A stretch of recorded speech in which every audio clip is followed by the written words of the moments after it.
Уважаемые коллеги, добрый день. Сегодня праздник, День российского предпринимательства. И я вас всех поздравляю с этим событием. И вас, и, как в таких случаях говорят, в вашем лице, все сообщество предпринимательской России. Это десятки, сотни, может быть, миллионы, тысячи и миллионы людей, которые выполняют важнейшую задачу, обеспечивают товарами, услугами, создают просто основу нашей экономической жизни. И мне хотелось встретиться именно в таком составе, потому что такие вот наиболее известные компании, они на слуху, мы с ними встречаемся постоянно, такие в хорошем смысле мастодонты российской экономики.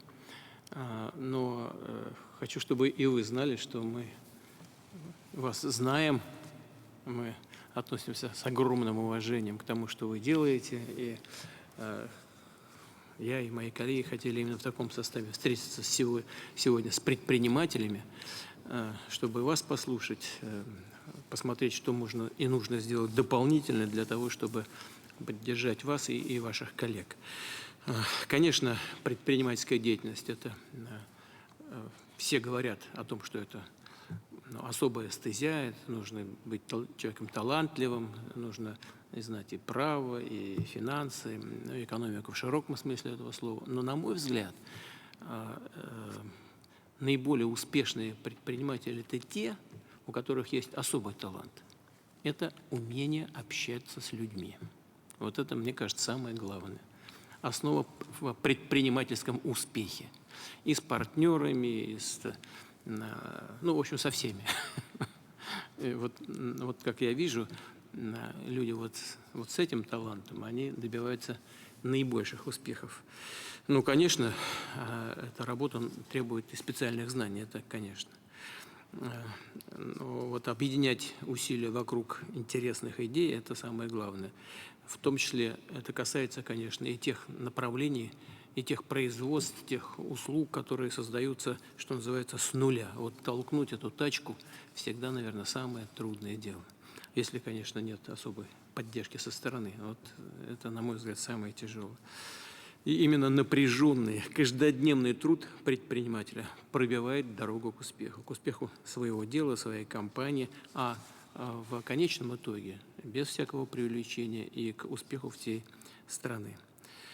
Мы с вами помним историю и знаем, какую огромную роль сыграло торговое, купеческое, предпринимательское сословие в освоении русского севера, Сибири, Дальнего Востока, Урала, Новороссии, Причерноморья, в создании русского флота, железных дорог, в поддержке нашей культуры, науки, образования, в проведении первой отечественной индустриализации на рубеже XIX-XX веков, которая заложила основу для развития промышленности и инфраструктуры страны на десятилетия вперед. Многие предприятия, построенные еще тогда, потом служили стране и во время Великой Отечественной войны, и в послевоенные годы. И, конечно, не могу не отметить тот вклад, который внес бизнес, в том числе молодое поколение предпринимателей, в развитие экономики России уже в 21 веке. Возрождение сельского хозяйства, строительство строительного комплекса, целых секторов индустрии и современных сервисов, в укреплении нашего суверенитета, в том числе промышленного, технологического, финансового. А без этого суверенитета невозможен никакой другой суверенитет, потому что на этом все стоит, это фундамент.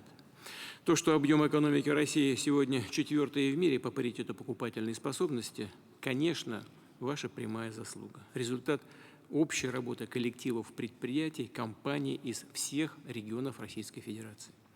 Уже назвал эту цифру, и вновь хочу повторить, в последние 2 года в далеко не тепличных, а весьма сложных условиях экономика России росла опережающими темпами.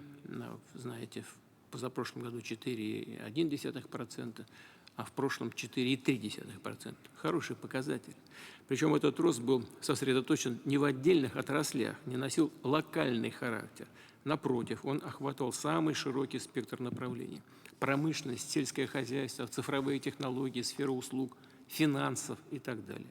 Очевидно, что такой результат достигается не единичными, пусть даже крупными организациями, про которых я уже только что говорил, а возможно только тогда, когда тысячи, сотни, миллионы людей вкладываются в эту общую задачу.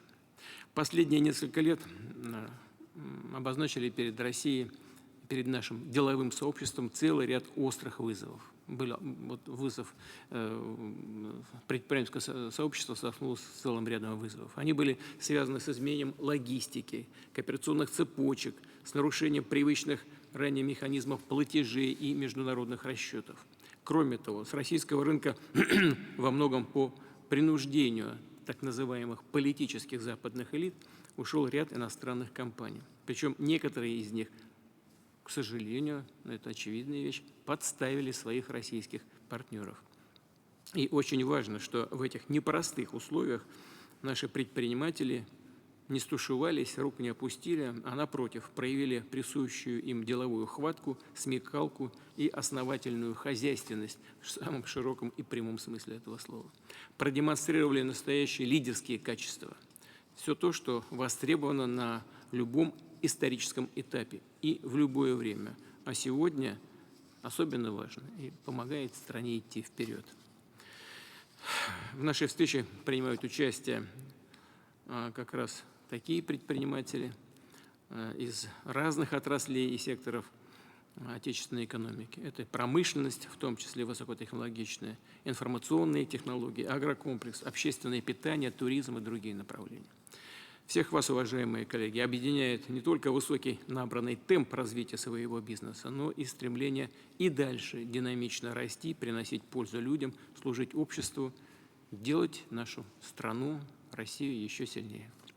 Ваши компании занимают все более прочные позиции внутри страны, а также уверенно конкурируют за рубежом. Благодаря гибкости подходов и, конечно, качеству своей продукции увеличивают поставки на перспективные мировые рынки. И хочу вас заверить, что государство обязательно продолжит поддерживать вас и ваши усилия, будет подставлять плечо для реализации ваших инициатив. Ну, как мы и договорились, мы прежде всего хотели бы вас послушать, вот именно в том направлении, о котором я сказал, каковы ваши оценки сегодняшней ситуации и что нужно, по вашему мнению, со стороны правительства сделать дополнительно для того, чтобы вас поддержать. Пожалуйста, кто начнет? Да, здесь у нас все расписано, оказывается. Начальство все знает, что надо делать. Угу.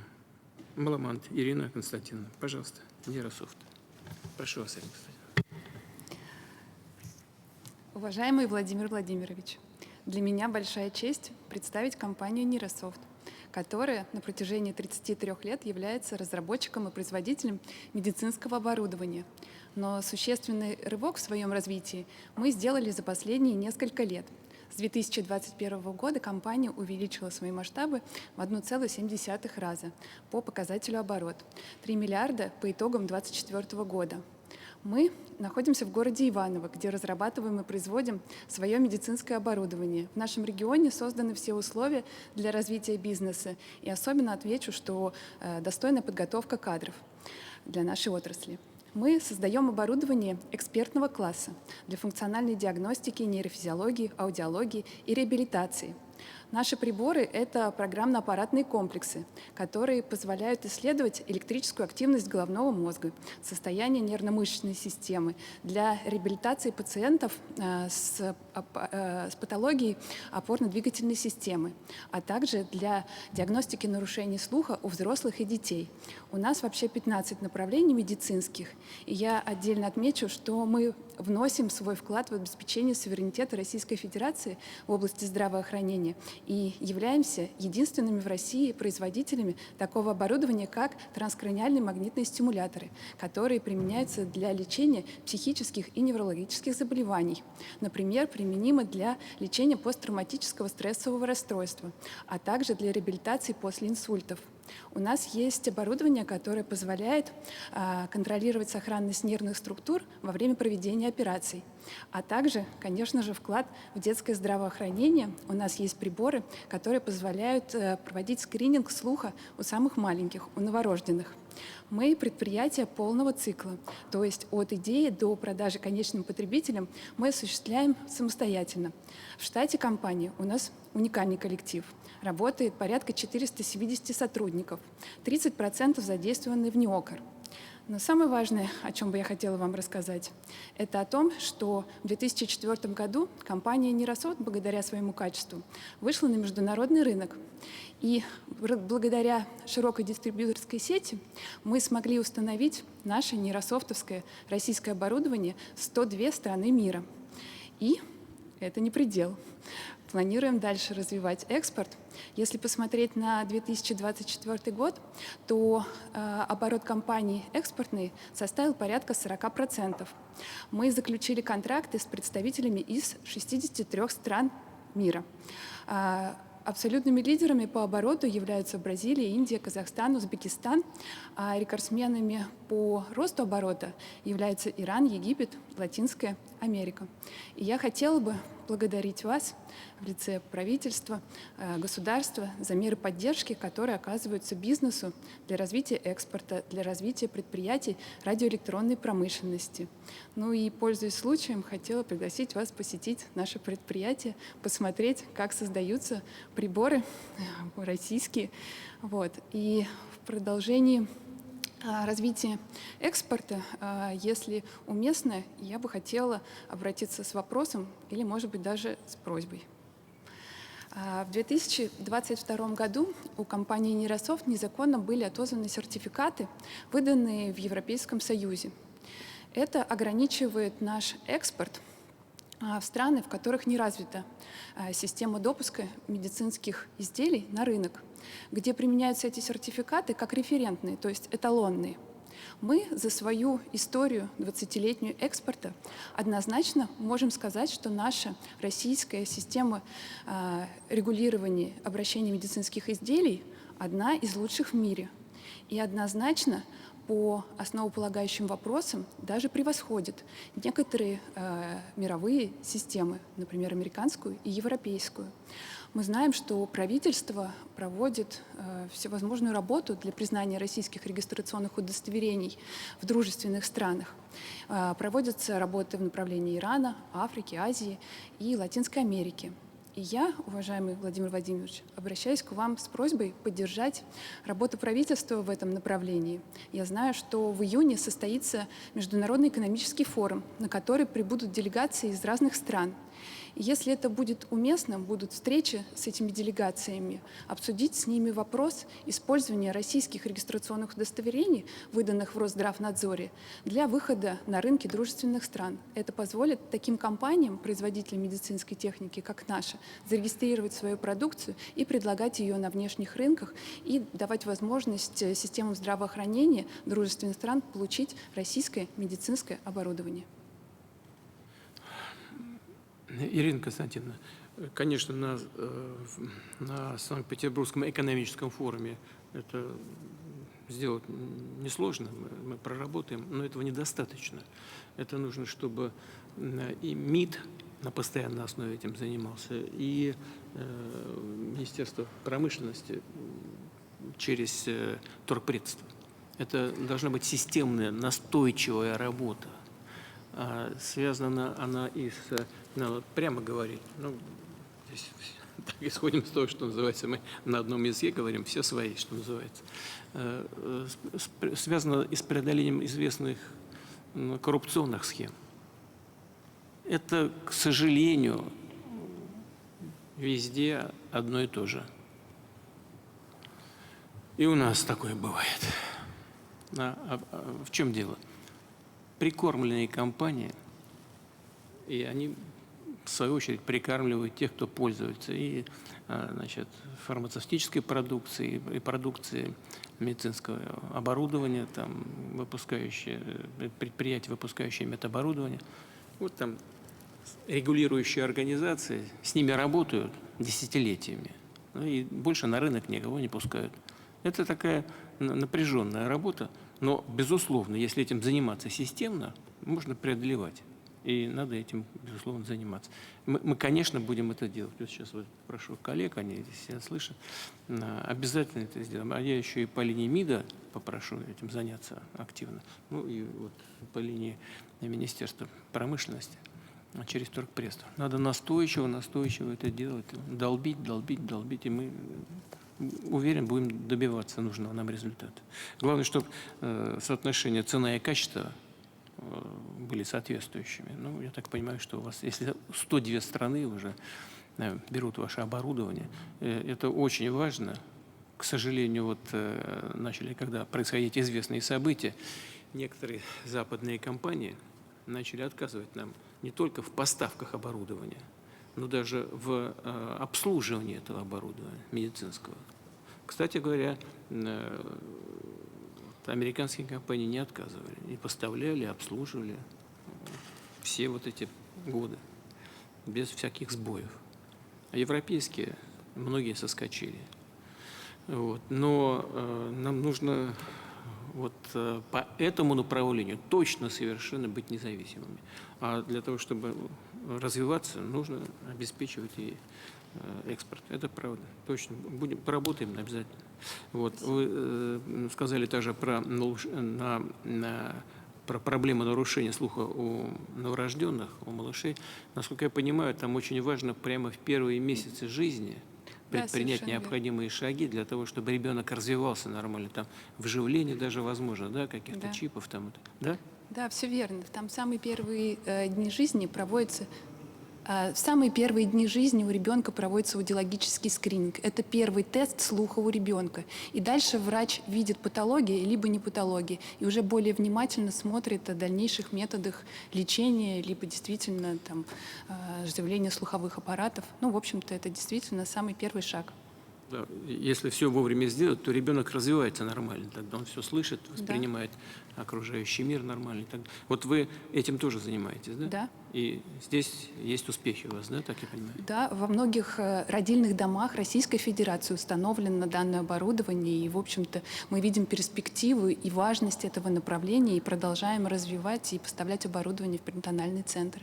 Здорово. Я вас поздравляю. Обязательно будем вам помогать. Спасибо большое. Так, пожалуйста, Жуков Константин Владимирович. Уважаемый Владимир Владимирович, уважаемые коллеги, всем добрый день. Металлсервис, город Тамбов, генеральный директор Жуков Константин. Наше предприятие было основано в 2004 году. Мы специализируемся на производстве изделий из стали для строительства и машиностроения.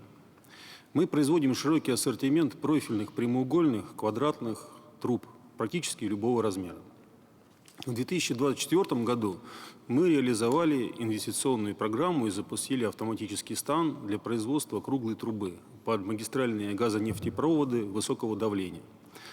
Также в структуре нашего предприятия есть производственные мощности по высокоточному литью, токарной и фрезерной обработке металлов и сплавов, что позволяет нам производить широкий ассортимент узлов, деталей и комплектующих к сельскохозяйственной технике, грузовикам и полуприцепам.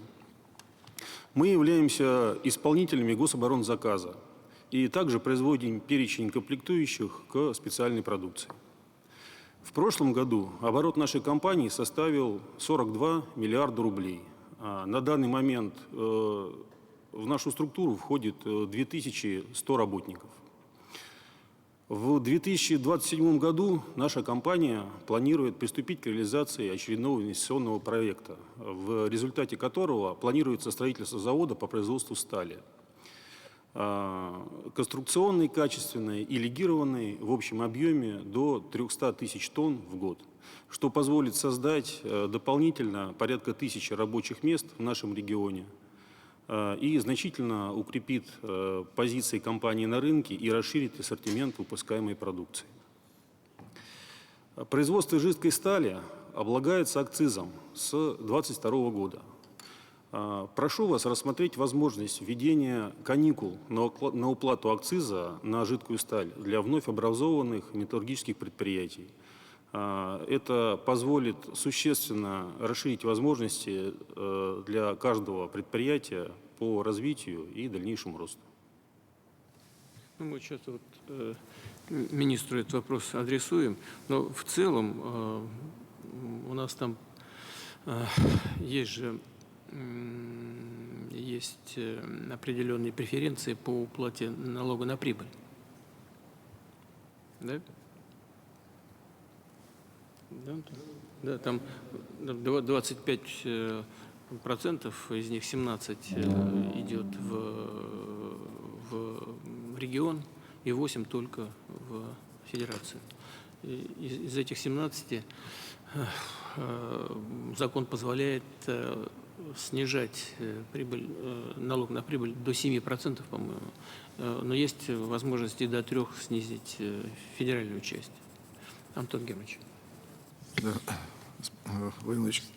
Ну, на самом деле, вот плата акциза для электрометаллургов, она такая дифференцированная, в зависимости от стоимости продукции, потому что при формировании налогооблагаемой базы учитывается и уплате акциза, учитывается, значит, маржинальность, учитывается затраты на сырье, значит, материалы, учитывается определенный объем вычета для того, чтобы сформировать налогооблагаемую базу. И хочу сказать, что сейчас ситуация вот в апреле сложилась такая, что акциз не должен уплачиваться, потому что цены невысокие, и, соответственно, уровень затрат, да, цены на сталь невысокие, и уровень повышенного акциза, значит, для электрометаллургов в апреле браться не будет. Поэтому мы всегда очень так настороженно относимся к различным льготам и преференциям налоговым. У нас есть другие меры поддержки, там, и вот по линии Министерства промышленности, это Фонд развития промышленности, и поддержка таких, значит, экспортно ориентированных инвестиционных проектов. Поэтому думаем, что лучше здесь не идти по линии каких-то точечных, значит, освобождений, а можно было бы использовать те действующие меры поддержки, стимулирования, которые сегодня наработаны. А такой портфель мер есть. Вы имеете в виду всякие спики, торы? Там... Торы, да, где есть льготные режимы, и Фонд развития промышленности, и КИПы, так называемые комплексные инвестиционные проекты, которые позволяют поддержать, значит, новые производства. Так, чтобы это не выглядело так, что вот Константин Владимирович высказался, а вы его отфутболиваете. Я бы хотел, чтобы Константин Владимирович ответил на то, что вы сейчас сказали. Пожалуйста. Константин Владимирович, вы отреагируйте, пожалуйста, на то, что Антон сказал Германович. Ну, в частности, если брать ФРП, Фонд развития промышленности, то фактически те приоритетные отрасли развития, которые непосредственно сейчас поддерживаются, они, ну, на самом деле не металлургические, так как там в основном наукоемкое машиностроение, производство станков, оборудование, какие-либо высокие технологии, цифровые. Министр сказал, что акциз зависит от состояния рынка, от цен на рынке. Ну да, совершенно верно. К сожалению, сейчас ситуация более конкурентная, нежели чем она была в 2022 году. И, соответственно, те цены, которые есть сейчас на стальную продукцию, они гораздо ниже, нежели чем они были. Да, ну так поэтому акциз, как он сказал, и не должен взиматься. Что происходит реально в жизни-то? Ну, реально в жизни мы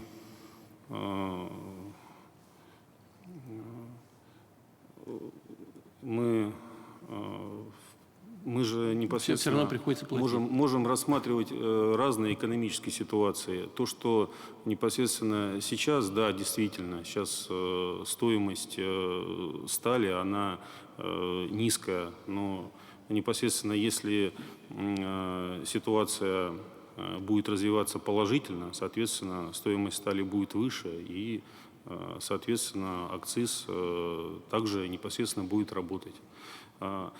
Основная моя просьба была ни в коем случае не в том, чтобы каким-либо образом отменить данный акциз, а я хотел бы сконцентрировать внимание на именно тех предприятиях, которые производят сталь методом электрометаллургии, так как это наиболее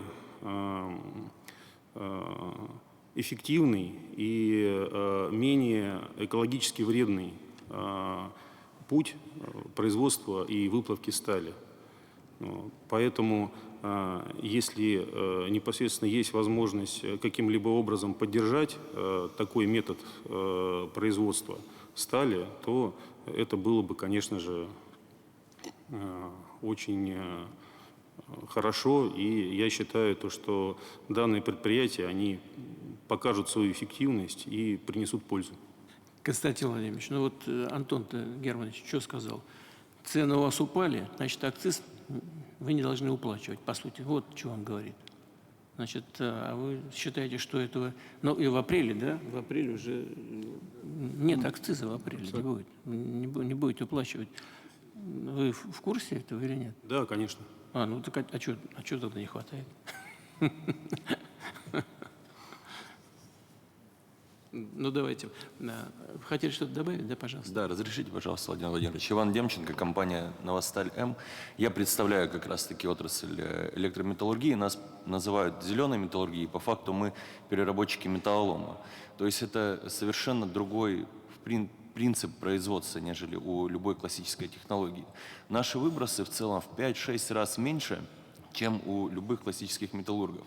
Но и маржинальность этих предприятий, она точно так же в 5-6 раз меньше, чем у классических металлургов. То есть сегодня складывается, к сожалению, такая ситуация, когда вертикально интегрированные металлурги платят примерно 10-20% от своей прибыли в виде акциза, то электрометаллурги сегодня фактически отдают всю прибыль на акциз. И иногда даже этого, к сожалению, недостаточно. И именно поэтому сегодня большинство электрометаллургов вынуждены часть своих мощностей потушить, и фактически уже мы не платим акциз. Понял. То есть это у вас просто затраты больше, да, и вычет этого акциза снижает вообще в целом прибыльность. Акциз, это как бы оборотный по факту. Да, понятно. Да. Хорошо. Услышали, Антон Георгиевич, я тогда попрошу вместе с коллегами из Минэкономразвития поработать. Ну, просто посмотреть если действительно это, что такое это белая металлургия, я знаю, бывал на этих предприятиях, смотрел, конечно, надо поддерживать как раз наиболее перспективные, технологичные направления отрасли. Конечно, надо повнимательнее посмотреть. Ладно, Максим Геннадьевич, вместе с Денисом Валентиновичем, с Минфином, посмотрите повнимательнее. Вы же наверняка понимаете, что там происходит. Да, полностью. Посмотрим, ладно? Угу. Хорошо. Давайте пойдем дальше тогда. Да, Канунников Андрей Вячеславович. Добрый день, Владимир Владимирович, уважаемые коллеги. Я представляю Курский электроаппаратный завод. Мы основаны 6 ноября 1945 года. Предприятие входит в перечень системообразующих организаций российской экономики. Является крупнейшим в России изготовителем низковольтного оборудования. Почти 2500 сотрудников развивает группу компаний КАЗ. Создают новые высокопроизводительные рабочие места. За последние 3 года численность персонала выросла на 70%. За этот же период оборот компании увеличился в 3 раза. Компания относится к наукоемким отраслям, специализируется на разработке и выпуске электротехнического оборудования, применяя его во всех отраслях отечественной экономики. Устанавливается на объектах критически важной инфраструктуры, начиная с генерации нефтегазового комплекса, транспорте, в том числе судостроении и в строительстве. Развиваются новые направления деятельности, производства зарядных станций для автомобилей на базе собственных компонентов, решения для надежного бесперебойного питания, преобразовательной техники. Ведем разработку платформенного программного обеспечения, в том числе с использованием искусственного интеллекта. Ассортимент продукции насчитывает 32 тысячи позиций. Начиная с 2015 года КАЗом принята программа локализации и развитию собственной компетенции по разработке, испытаниям и производству электротехнического оборудования на территории России, а также подготовке кадров и популяризацию инженерного дела, в том числе развитие с ведущими вузами проекта по созданию передовых инженерных школ. Сейчас уровень локализации аппаратуры достигает 96% по отдельным видам продукции. Причем не просто на уровне деталей для нашей продукции, но и на уровне собственного сырья, в том числе уникальных для России композитных материалов. Тем самым развиваем модель самообеспечения. Такой подход в период пандемии, когда у иностранных производителей прерывались цепочки поставок, позволил нам в полной мере выполнить обязательства перед заказчиками. А после ухода из России западных компаний мы смогли пробудить интерес потребителей к современным отечественным продуктам и в 3,5 раза увеличить объем выпуска. За последние 3 года вместо одного центра разработок создано 5, где трудятся практически 160 разработчиков, программистов и конструкторов. По инициативе КААС в городе Курске создан промышленный технопарк «Союз». За 8 лет введено в эксплуатацию 78 тысяч квадратных метров, а в 2024 году на его базе создан электротехнический кластер Курской области, куда входит уникальный испытательный центр, построенный в 2010 году. Конечно, успех Курского электроаппаратного завода был бы невозможен без помощи государства, которую мы ощущаем в полной мере, особенно сейчас, в сложной ситуации, в которой находится наш регион. Здесь, Владимир Владимирович, хочу вас лично поблагодарить от лица всех курских предпринимателей за вашу поддержку, которую вы оказываете Курской области. Вы недавно поддержали инициативу о распространении свободной экономической зоны на территории всего Курского региона. Это особо значимо для таких предприятий, которые разрабатывают и выпускают наукоемкую продукцию с высокой добавленной стоимостью. Также хочу поблагодарить Мантурова Дениса Валентиновича, от всего нашего коллектива, Антона Андреевича Лиханова и всю команду Минпромторга за эффективное взаимодействие, которое позволяет сегодня действительно развиваться российской экономике и высокотехнологичным компаниям. В тесном союзе с Минпромторгом мы реализуем наши новые инвестиционные проекты и будем дальше развивать электротехническую отрасль для достижения целей национального технологического лидерства. На пути к этим целям, конечно, много препятствий. Одно из значимых, с вашего позволения, хотел бы озвучить. С начала этого года заработали важные изменения в правилах национального режима при госзакупках, направленные на защиту российских производителей. Однако мы видим, что некоторые заказчики все равно находят способы избежать требования по использованию отечественного оборудования, заменяя его на импортное. В связи с этим, Владимир Владимирович, предлагаем рассмотреть возможность усиления контроля за закупочными процедурами, в том числе в рамках 223-го федерального закона. Спасибо. Согласен. Здесь полностью. Значит, мы же все эти инструменты регулирования, которые вводим, они направлены на то, чтобы поддержать отечественные производители. Ясно, что не так просто порой определить, что такое отечественное, потому что под видом отечественных комплектующие всякие завозят, потом свинчивают, и получается совсем не отечественное. Прекрасно понимаю. Но нужно, чтобы Министерство экономического развития здесь совершенствовало эти механизмы. Не знаю, Максим Геннадьевич, есть что сказать? Да, Владимир Ильич, у нас тема закупок сейчас в Минфине 223-го, но мы как контролеры контрольно-надзорной деятельности, мы поддерживаем как раз усиление контроля. Я думаю, мы здесь с Антоном Германовичем вместе найдем решение. Тоже ему слово дам. Пожалуйста, Антон. Спасибо, Анатольевич. Действительно, у нас с этого года запрет действует на то, чтобы менять оборудование, комплектующее, если есть договор о том, что используется российское оборудование, то потом поменять его на оборудование или какие-то элементы на импортное невозможно. Почему? Потому что сейчас с января действует информационная система в сфере закупок, в которой заказчики размещают все изменения, которые вносятся в контракты. И там, что называется, муха не пролетит, потому что если договорились о российском, значит, будет российское. Есть контрольная, соответственно, создана контрольная вот эта вот схема. Поэтому вместе с ФАСом и работой этой системы, я думаю, что начиная с текущего года, вопросов о возможных подменах российского на импортное, быть не должно. Тем не менее, вот если Андрей Вячеславович поднимает этот вопрос, значит, это происходит. Андрей Вячеславович, вы же, что называется, на земле сидите, вы все это видите, а вы дайте нам Вот в администрацию, Орешкина Максим Станиславович, где вы видите эти лазейки? Если позволите, Да. мы недавно, Денис Валентинович был в Курске, мы также эту тему обсуждали. Существуют лакуны, так называемые, да, и в рамках 719-го постановления, которое Минпромторг создал на самом-то деле с правительством эффективно достаточно инструменты. То есть мы используем сегодня российское сырье, российскую сталь, российскую химию. Как я уже отметил, это российская разработка.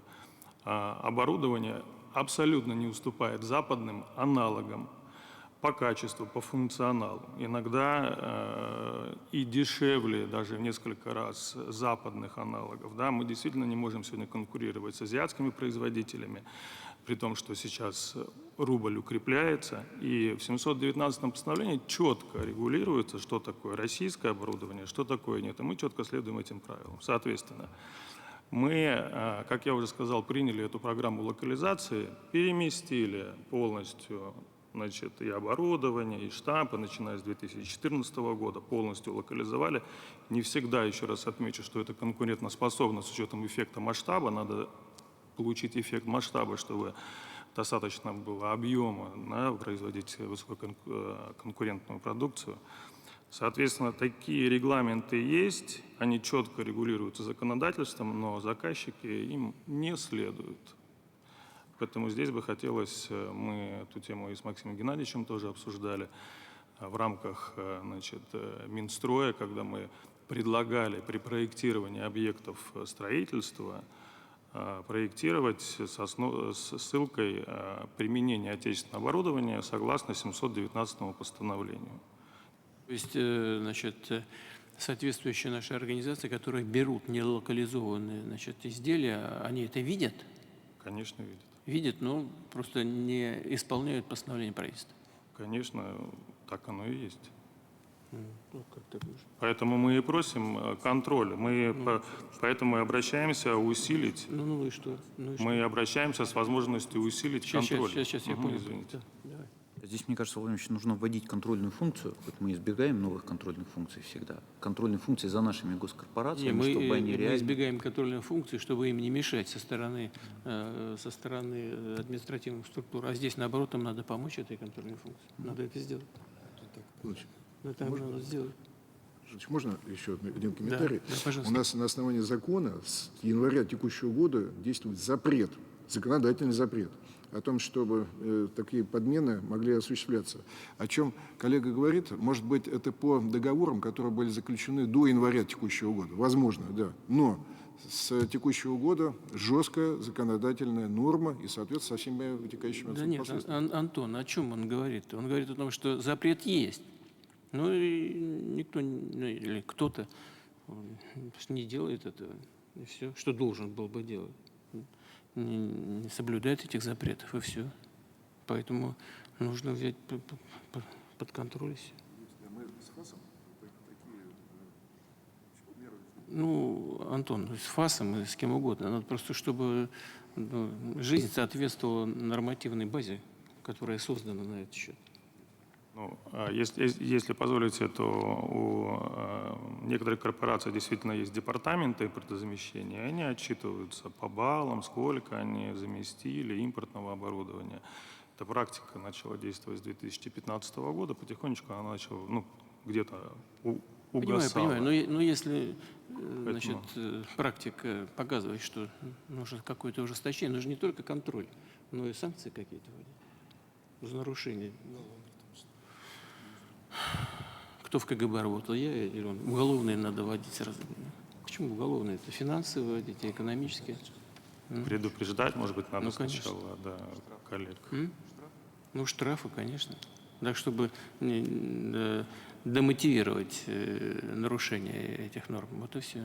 Ну, иначе технологического лидерства в рамках Да. действительно мы Ну, не достигнем.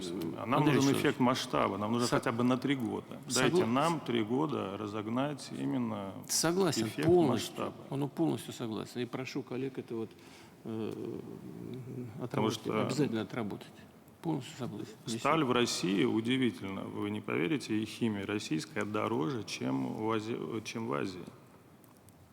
Дороже сегодня российская сталь, и химия дороже, чем в Азии, потому что они покупают много и диктуют, и заставляют демпинговать. Понятно, понятно. Поэтому мы-то ее перерабатываем здесь, у нас продукция с высокой добавленной стоимостью, и используем российское сырье. Андрей Вячеславович, полностью вас поддерживаю. Спасибо большое. полностью. Мы просим вот Да. контроль за регулированием наладить со стороны правительства. Композитные материалы, это не они делают для... Мы вынуждены были освоить композитные материалы. Если мы раньше их приобретали если можно так выразиться, и в Германии, и в Италии, в недружественных странах. С 2015 года мы поняли, где есть риски, и пригласили химиков из Луганска, профессоров. Разработали 3 года, мы отдали на научные исследования, разработали основное связующее, которое уже как ядро используется, и мы на основе него дальше формируем композитные материалы. Если необходимо, негорючие, антивандальные. Это применяется сегодня во всех отраслях, очень воспользовано, начиная от космоса, РЖД, и там в судостроении в том числе. Поэтому вынуждены для себя были освоить. Максим Станиславович, нужно обязательно просто на контроль взять, чтобы коллеги отработали, а потом мне скажите, как это работало. Ладно? Спасибо большое. Спасибо. Спасибо вам. Так, Терентьев Сергей Викторович, пожалуйста. Коллеги, добрый день. Владимир Владимирович, здравствуйте. Компания Семаргл, группа компаний Интратул, Санкт-Петербург. Компания Семаргл 15 лет работает на рынке. Мы начинали свою работу с поставки иностранного оборудования. Его здесь пусконаладка, поддержка, сервис, и интеграция в современные машиностроительные предприятия. В итоге в 2014-2015 году мы столкнулись с санкциями, и дальше больше. В 2017 наши партнеры иностранные решили, в принципе, заморозить обеспечение софта, который мы использовали, и вообще всю интеграцию, которую мы проводили. Соответственно, мы сразу начали процесс импортозамещения. Минпромторг как раз тогда открывал все начала программы по импортозамещению. Мы были участником одного из конкурсов, получили субсидию Минпромторга на локализацию всего данного оборудования по автоматизации логистических процессов, автоматизированных систем хранения. И в 2018 году, в 2019 сначала заместили софт, получили лицензию Минкомсвязи, после этого заместили полностью все оборудование, получили сертификаты СТ1, вошли во все наши постановления 719, 616 и начали продвижение уже оборудования, сделанное в России. Здесь, конечно, мы столкнулись с большими сложностями, потому что мы столкнулись со скепсисом со стороны наших предприятий. Они, нам все говорили, да вы делаете плохо, качество не то, оборудование не такое, иностранцы намного лучше и так далее, и тому подобное. Как говорят, вода камень точит. И мы 3 года занимались таким точечным внедрением именно у тех предприятий, которые нам поверили, которые обратили на нас внимание, реализовали разные пилотные проекты в разных частях нашей страны. В Санкт-Петербурге тоже реализовали один очень крупный, прям хороший проект, который недавно сдали под ключ, Обуховский завод. И там как раз мы показали все наши системы в действии, от проекта до его реализации. В итоге, сейчас результаты компании нашей. В 2023 году мы закончили с очень скромным оборотом 300 миллионов рублей. 2024 год – 1 050 миллионов. 2025 сейчас мы заканчиваем с оборотом 3 800 миллионов рублей. То есть у нас рост 3,6 раза по отношению к прошлому году. Если взять 2023, то 14 раз. Компания Семаргл сейчас это 251 человек. Это системообразующее предприятие, это высокотехнологичное малое предприятие России. У нас очень хорошая команда инженеров, которую мы развиваем, продолжаем делать все наши неокры. Я хочу поблагодарить в том числе Минпромторг в лице Дениса Валентиновича, потому что Минпромторг реально нам очень хорошо помогал, заставляя наши корпорации и предприятия покупать российское оборудование. Мы продолжаем наше неокры развитие, развиваемся в сторону производства роботов, гибких производственных систем, как раз роботов по логистике, логистических роботов. И сейчас как раз проходит выставка «Металлообработка» в Москве. Мы на ней участвуем, демонстрируем все те наши наработки, которые у нас есть. Параллельно в Санкт-Петербурге мы строим новый завод в свободно-экономической зоне Новоорловская. Планируем открытие этого предприятия в июне 2026 года. Пользуясь случаем, хочу пригласить вас, Денис Валентинович, вас, коллеги, потому что я думаю, что это будет реально первый завод в России, который серийно будет производить логистические роботы и роботы промышленные для гибких производственных систем. Как раз то направление, которое сейчас очень активно развивается и у нас в стране, и в мире. Продолжение представления компании тоже, Владимир Владимирович, хочется поблагодарить вас за инициализацию национального проекта развития средств производства и автоматизации. Он, на наш взгляд, вот это и лично от себя, и от всех представителей нашей отрасли, он дал прям серьезное движение вперед, и мы видим перспективы его развития дальше, потому что он развивает не только такие компании, как наша, но и все сопутствующие направления работы. Это и машиностроение, и логистику, ну и плюс, естественно, нацелен на повышение производительности труда. То есть вот это несколько слов о нашей компании. Да. Ну а с точки зрения предложений, у нас предложение два. Первое предложение – это, если это возможно, дать таким компаниям, как наша, и вообще компаниям отрасли производства робототехники в России и автоматизации налоговые льготы по налогу на прибыль. А мы, со своей стороны, обязуемся все высвободившиеся деньги от налога на прибыль вложить как раз в расширение производства и в наращивание этого производства. Потому что продукция критически важна для нашей страны, ее необходимо наращивать. Если есть такая возможность, будем благодарны к этому. И второе направление, наше предложение, которое мы хотим вынести, проект роботизации и автоматизации производства сейчас, я думаю, коллеги не дадут соврать, он, естественно, развивается в стране. Там многие корпорации, заказчики имеют соответствующие поручения по развитию робототехники и повышению производительности труда. Но он развивается очень фрагментарно. То есть в одном цеху внедрили один робот, в другом цеху автоматизированную систему хранения такую-то, в третьем цеху внедрили какие-то роботы логистические. А чего не хватает в стране, это не хватает создания новых комплексных производств, основанных на принципах современных интеллектуальных автоматизированных заводов.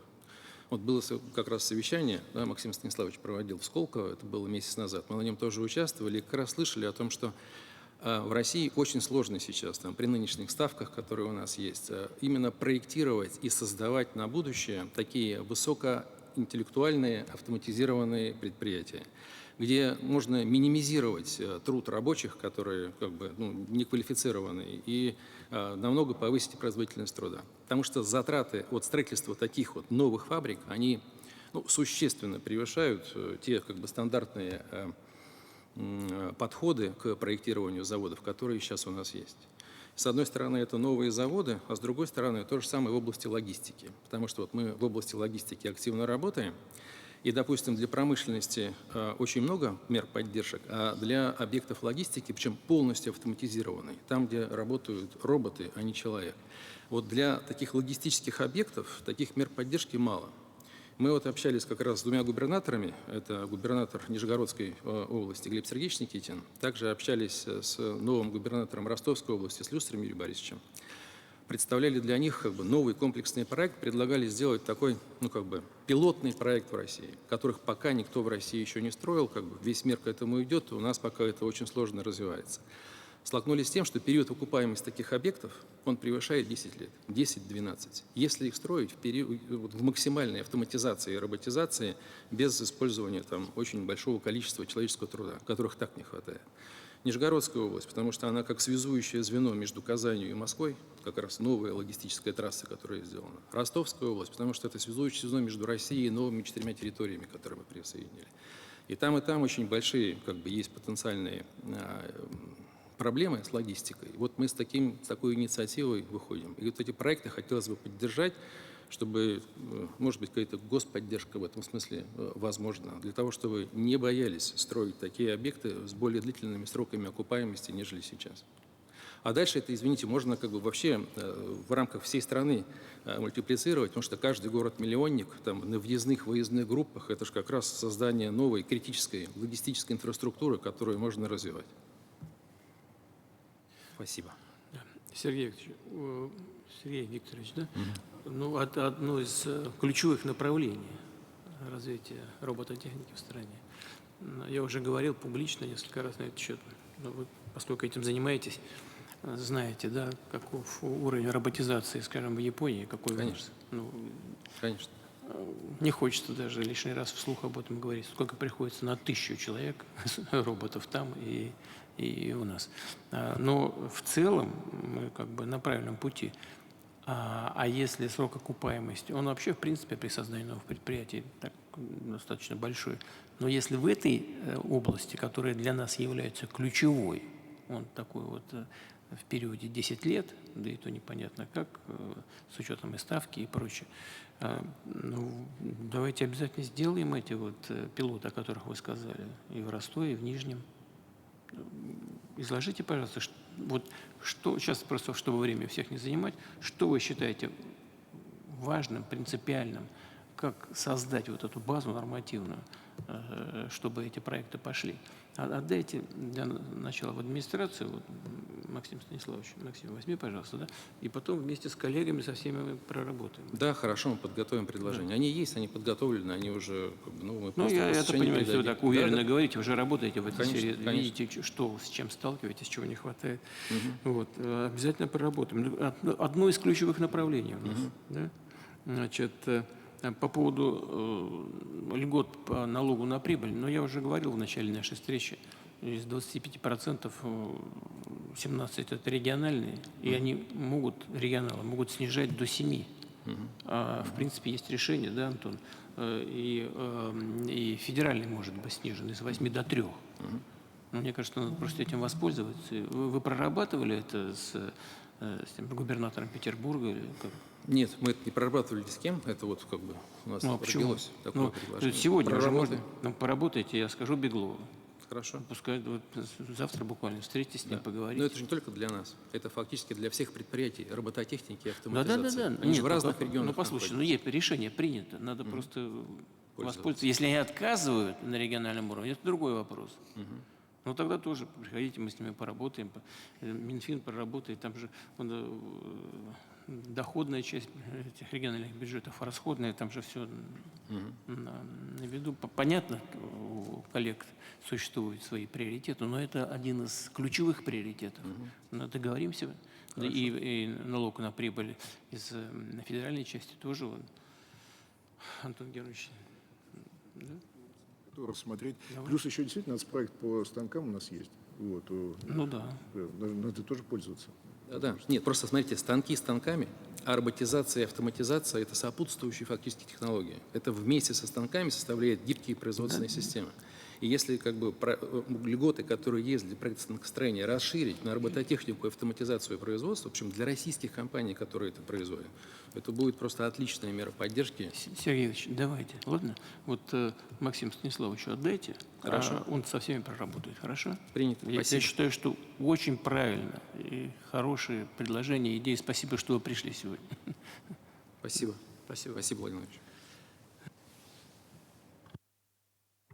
Так, Ян Владимирович, да? Уважаемый- УСТМ, Картекс. Уважаемый Владимир Владимирович, уважаемые коллеги, группа УЗТМ «Картекс» – один из ведущих поставщиков тяжелого оборудования для горнодобывающей, металлургической промышленности и судостроения. Основные заводы группы – это легендарный Уралмашзавод и Ижорский завод «Картекс». Уралмашзавод знает, наверное, каждый житель нашей страны. В годы Великой Отечественной войны Уралмашзавод был одним из центров танкостроения. Было выпущено около 6 тысяч танков и самоходных установок, более 19 тысяч бронекорпусов для танков, более 30 тысяч артиллерийских орудий. За годы войны Уралмашзавод получил 3 ордена Ленина.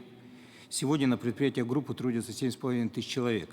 Акционером группы является «Газпромбанк». Санкционное давление последних лет стало стимулом для увеличения объемов производства. За 3 года наша выручка выросла в 2,5 раза и достигла 74 миллиардов рублей, а инвестиции в обновление основных средств превысили 20 миллиардов рублей. Только 47 основных тяжелых станков было приобретено, полностью восстановлено литейное производство. Сейчас мы построили цех редукторов и заканчиваем цех по производству опорно-поворотных устройств и подшипников для судостроения. Рост выручки обеспечен освоением новых видов продукции, импортозамещением и развитием экспорта. Что удалось сделать за последние 3 года? Разработаны и изготовлены новые модели больших карьерных экскаваторов с объемом ковша до 80 тонн. Выпущены первые гидравлические экскаваторы. Спроектированы и изготовлены новые крупноразмерные мельницы, дробильные комплексы, флотационные машины и шахтоподъемное оборудование. Никогда ранее в России такое оборудование не производилось, а всегда покупалось в таких странах, как Финляндия, Чехия, Германия и Польша. Уже сегодня это оборудование успешно работает на горнометаллургических предприятиях в России, Индии, Узбекистане и Казахстане. Все это невозможно было без поддержки Минпромторга, которая составила по различным направлениям 8 миллиардов рублей, в том числе через фонд, через ФРП 4 миллиарда рублей возвратных займов. Уважаемый Владимир Владимирович, разрешите доложить вам о выполнении крупных международных проектов нашей группой. В 2021 году при вашем непосредственном участии мы заключили контракт на поставку полного комплекса оборудования для нового горнообогатительного комбината в Узбекистане. Этот ГОК будет производить более 150 тысяч тонн меди и 13 тонн золота в год. Совокупный бюджет проекта около $2 миллиардов. Уже сегодня первая очередь нового комбината успешно запущена. В кооперации с нами участвовало более 30 российских заводов.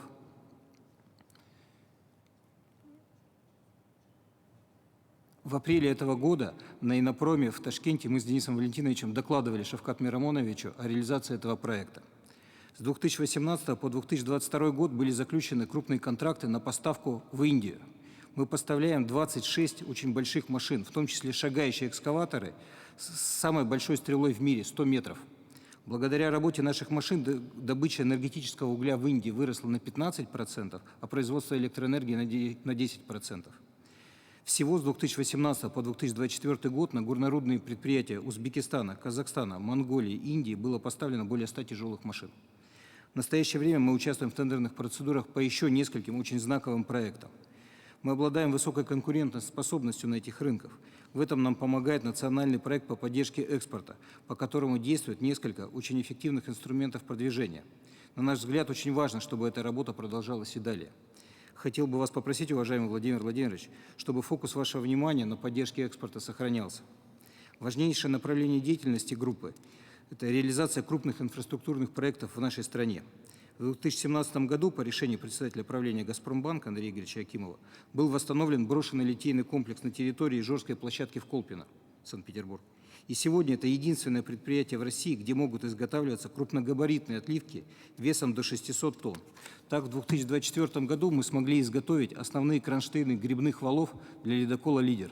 Для изготовления каждого из них потребовалось одновременно заливать 570 тонн жидкой стали. Никогда ранее такие отливки не изготавливались. Мы являемся комплексным поставщиком для 2 новых горнообогатительных комбинатов Уральской горнометаллургической компании.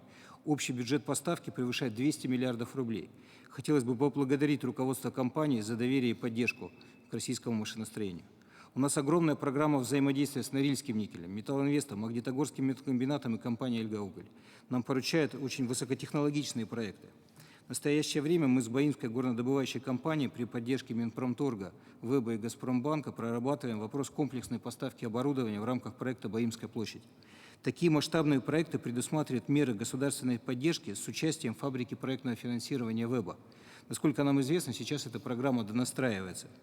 И у нас к вам, уважаемый Владимир Владимирович, просьба предусмотреть в этой программе приоритетное использование российского оборудования. Это не потребует никаких дополнительных государственных затрат. В завершение от имени всех машиностроителей разрешите вас еще раз поблагодарить за ваше внимание и поддержку нашей отрасли. Ян Владимирович, последний тезис. На российское оборудование предусмотреть Приоритетный порядок. где? Фабрика, да, проектное финансирование. Фабрика проектного финансирования ВЭБа. Ну, там и так это предусмотрено. Там, знаете, в чем дело? Вот спасибо, что вы обратили на это внимание. Значит, в этой фабрике, значит, это финансирование, которое ВЭБ, да, ВЭБ реализует. Что касается поддержки отечественных производителей, там такая вот заложена такая хитрая штука по поводу, значит, конкурентоспособности, там, да? Да, есть. Правильно, да? Да. Попала я в точку, да? Ну вот. Я, знаете, вот сейчас хочу обратиться ко всем коллегам, моим слева, справа. Конечно, конечно, может быть что-то значит, у российских производителей и где-то на каком-то этапе подороже. В силу целого ряда обстоятельств. Но все равно, пускай это будет чуть подороже, пускай будет, значит, на каком-то этапе поменьше, но лучше делать по ключевым направлениям, по критически важным технологиям свое поддержать. Вот, знаете, можно все что угодно говорить про рыночные методы, там, всего чего угодно. Я уже приводил этот пример, Денис Валентинович тоже знает.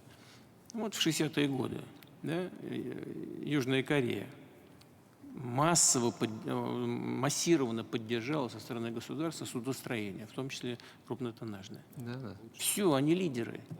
Да. Рыночный способ? Да, конечно, не рыночный. Просто субсидирование было такое спрашивать. Зато сейчас они в рынке работают, они лидеры. Знаете, по ключевым направлениям нужно не жадничать. Конечно, нужно добиваться качества, я понимаю, это ясно. Но инструменты, как добиться этого, тоже существуют современные.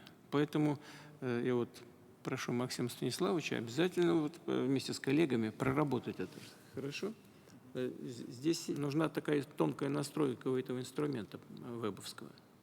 Обязательно надо это сделать, я с вами согласен. Спасибо. Вот, потому что надо исходить из реалий. Вот вы сейчас говорили про ваше участие в строительстве атомных ледоколов, в том числе ледокола «Лидер», которого в мире не существует. Да вообще никто этого не делает. Значит,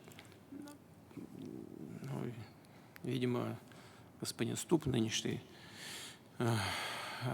президент Финляндии, наговорил там в Соединенных Штатах, что они будут Соединенным Штатам строить атомные ледоколы. Они могут построить хоть один атомный ледокол в Финляндии сегодня? Я думаю, что нет. Я тоже думаю, что маловероятно. Нет, конечно. Но тем не менее, он пропихивает свою продукцию. И там уже в Штатах говорят, будем строить атомные ледоколы в Финляндии. Чего они там? Ну, судостроение в Финляндии неплохо развивалось на советских и российских заказах в свое время. Да, все правильно. Но атомных ледоколов, таких, особенно как «Лидер», то, что вот мы сейчас даем, они никогда не строили. Это отдельная совершенно тема, школа технологическая. Здесь и атомные реакторы небольшого размера должны быть. Да и вообще и корабль совсем другой, материалы соответствующие и так далее. А у них просто нет такого опыта никогда. Нет, тем не менее, проталкивают, обманывают на самом деле.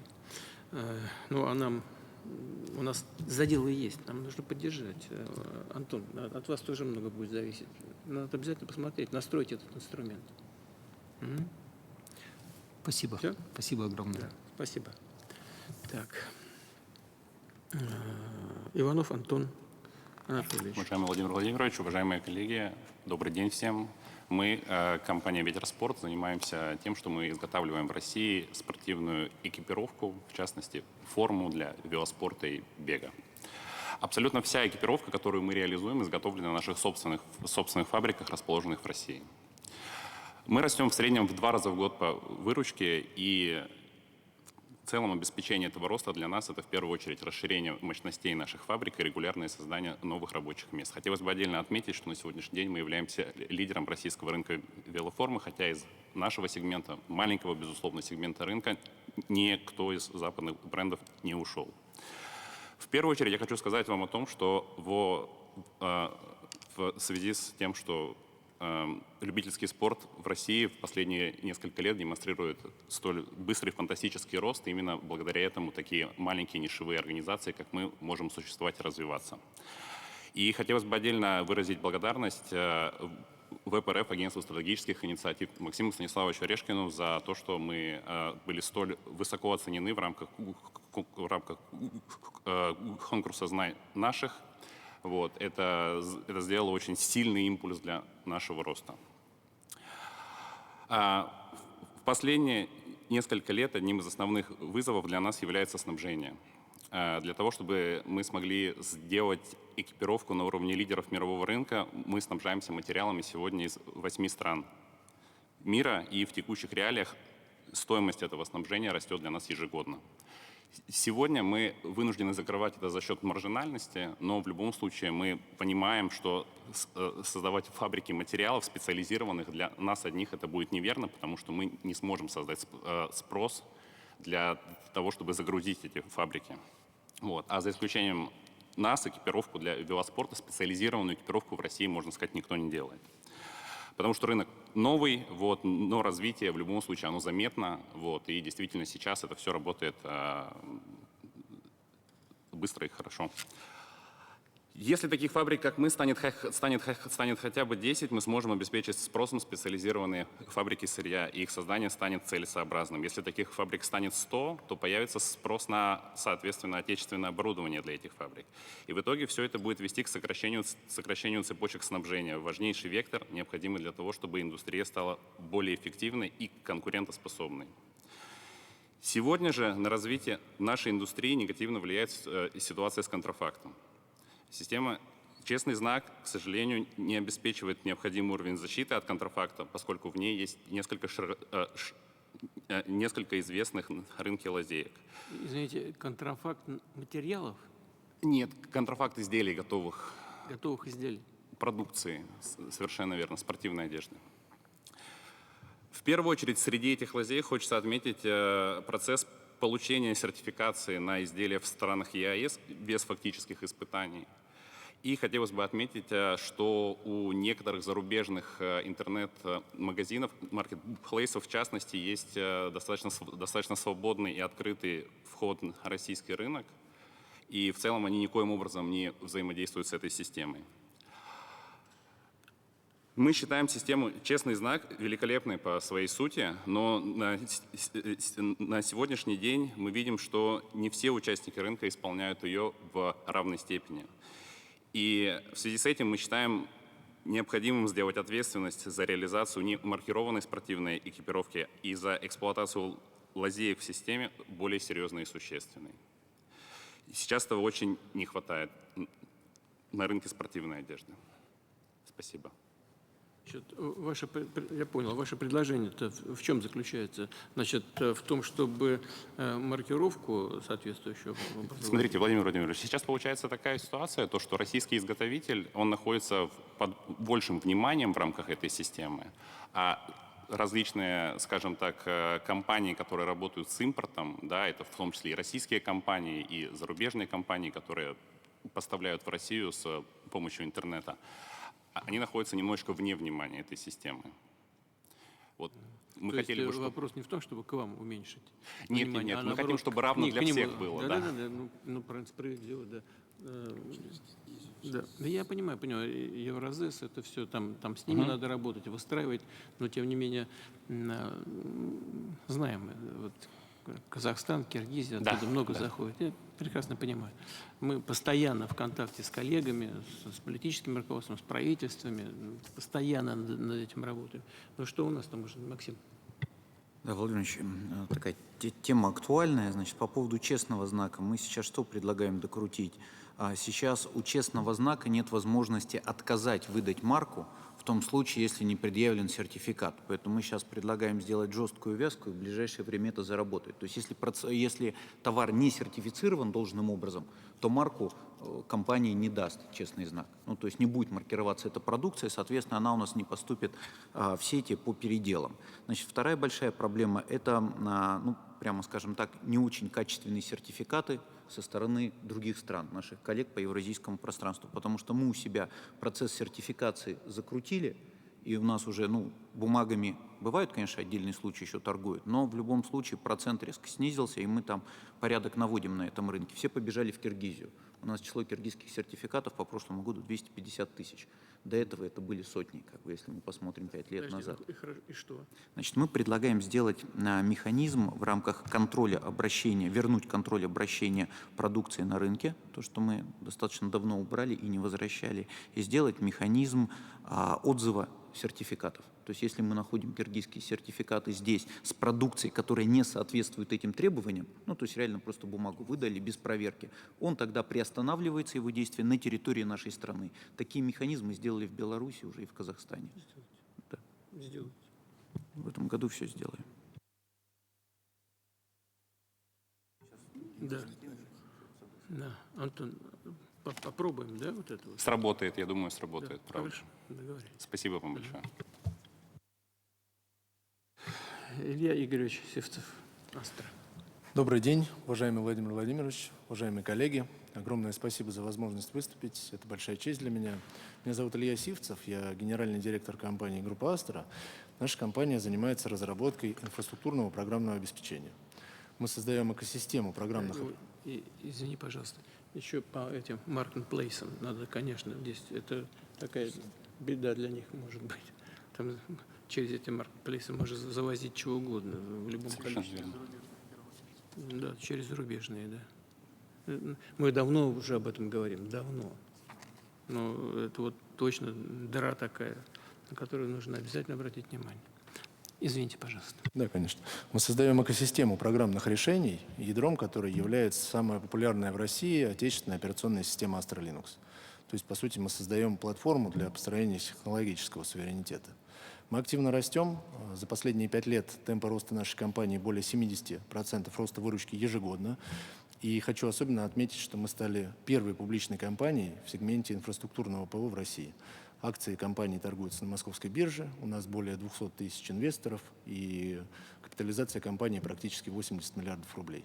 Мы ставим перед собой амбициозные цели, стремимся стать национальным лидером и закрыть все потребности российского рынка в базовом программном обеспечении, но и считаем стратегически важным иметь представленность и за рубежом. Поэтому считаем, что правильно более 30% нашей выручки делать именно на экспорт.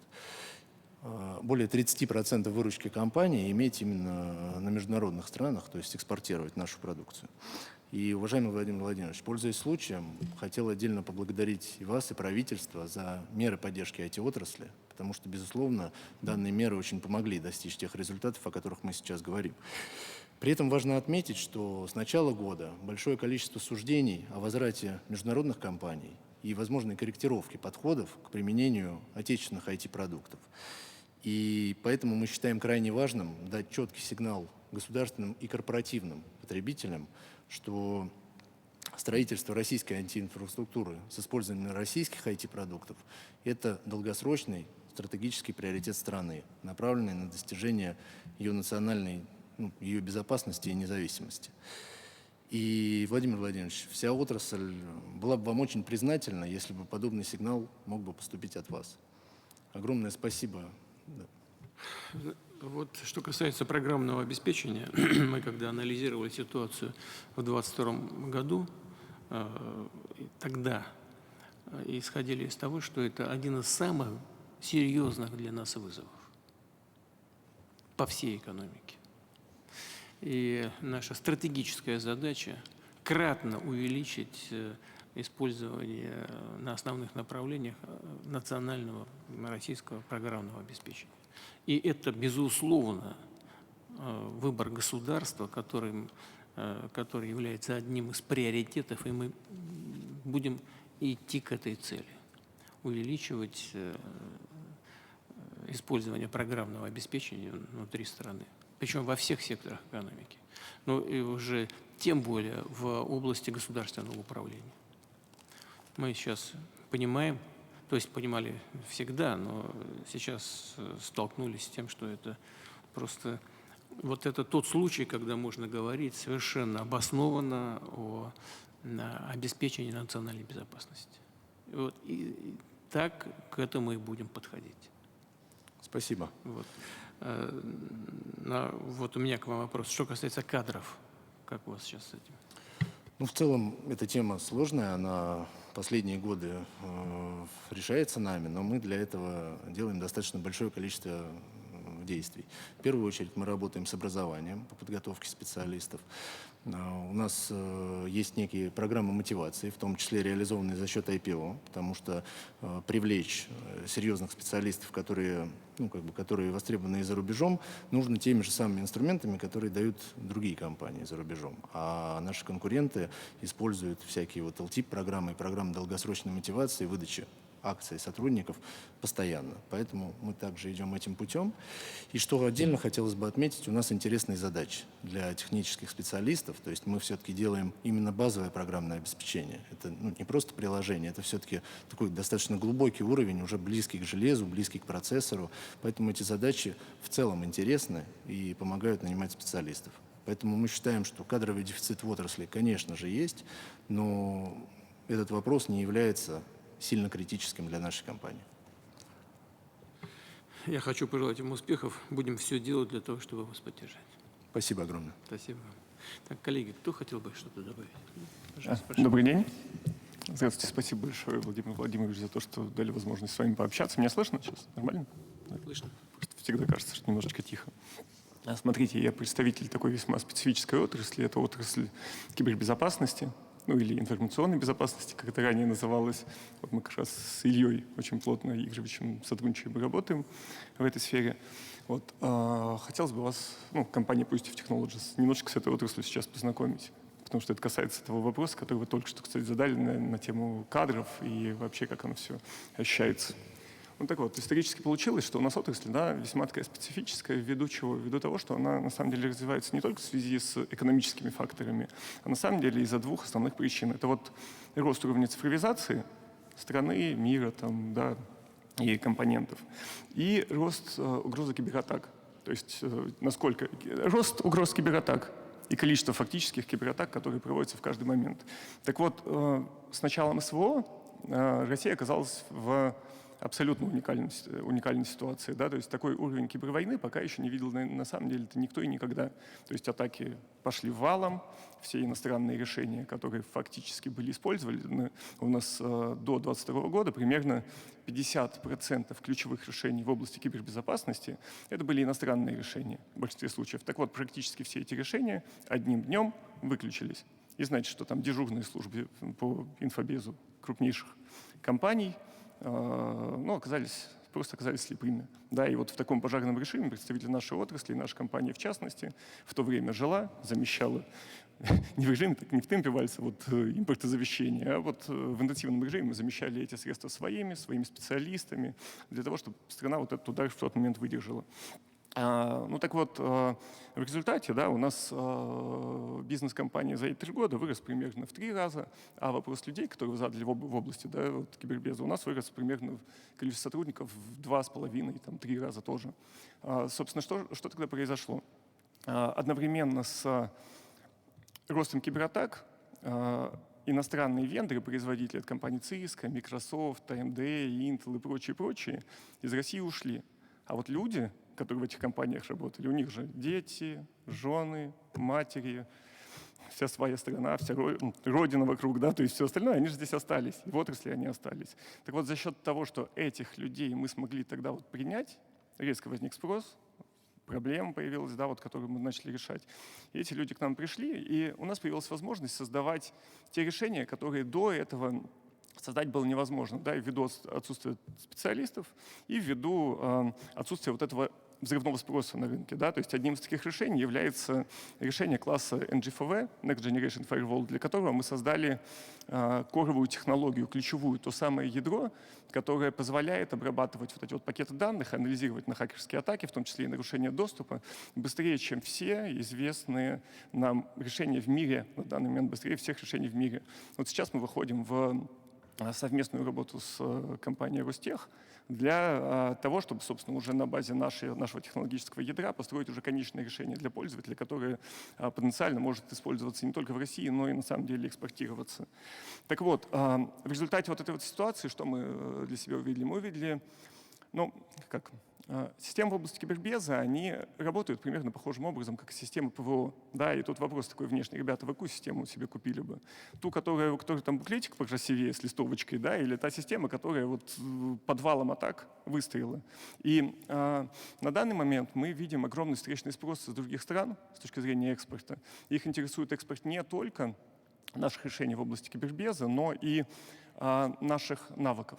То есть мы в шутку называли это внутри компании проектом КиберРУДН, когда можно взять коллег из дружественных стран, привезти в Москву, обучить, познакомить с нашей отраслью кибербеза для того, чтобы у них появился опыт противостояния подобным атакам и в их странах, А для нас это могло бы стать огромным элементом, вот этой вот очень важным элементом культурной экспансии, да, потому что все всегда любят своих учителей, в Москву невозможно не влюбиться, поэтому если ты ребят привез сюда, то, соответственно, они, может быть, даже и навсегда будут твоими душой и сердцем относительно этого. Поэтому, наверное, что хотелось бы вам сказать, да, и передать, скажем так, какого-то конкретного запроса или такой прямой просьбы, как у коллег до меня, у меня нет, но было бы очень, я думаю, полезно нам всем, если бы мы поняли, что у нас в стране появилась уникальная отрасль с уникальной экспертизой, которая появляется только в условиях развивающейся кибервойны и которая потенциально очень интересна, и мы ее можем с гордостью экспортировать и наружу.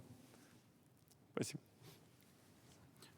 Я хотел бы вас и ваших коллег за это поблагодарить, потому что действительно вы сейчас сказали, что у нас в стране появилась уникальная отрасль, но она в целом-то не уникальна, уникален ее рост и масштабирование. Вот это уникально.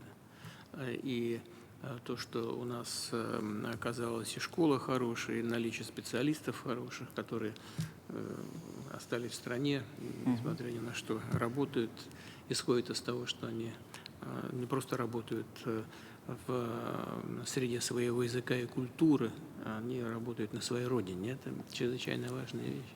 Кстати, хотел бы добавить один момент. Еще очень интересная динамика, та, которую мы видим в этом году, вот сейчас, за счет давления все равно на русских специалистов за рубежом, отрасль кибербеза — это все-таки безопасность, ну как ни крути. Да, и поэтому мы видим то, что некоторые недружественные страны начинают потихонечку давлением мягким избавляться от русскоязычных специалистов, которые десятилетиями работали в том же там компании Google, Amazon и прочих. И сейчас мы видим возврат этих людей в Россию, конкретно в нашу компанию, они приходят. Это очень такой интересный эффект, которого мы не ожидали в 2022 году, к примеру. И это лишний раз подчеркивает, что вот те, кто это делает, недальновидные люди. Недальновидные. Они решают как бы сиюминутные задачи политического характера, вместо того, чтобы думать о будущем, думать о реальном состоянии своих компаний. Я уже приводил примеры, когда на Западе там мы брали все из одной компании, да, и там выстроили на наших заказах огромное административное здание, с утра до ночи свет горел, теперь там свет горит только на первых 3-4 этажах, а мы построили уже свое здание. И больше того, уже захватываем международные рынки по этому виду деятельности. Поэтому это, и слава богу, что они такие недальновидные люди. Плохо, что они так вот относятся к нашей стране, это плохо, потому что это недобросовестное отношение. Я сейчас не буду здесь заниматься вопросами политического характера, но не мы же организовали госпереворот на Украине, понимаете? То есть все время нам говорили, что надо демократия, выборы.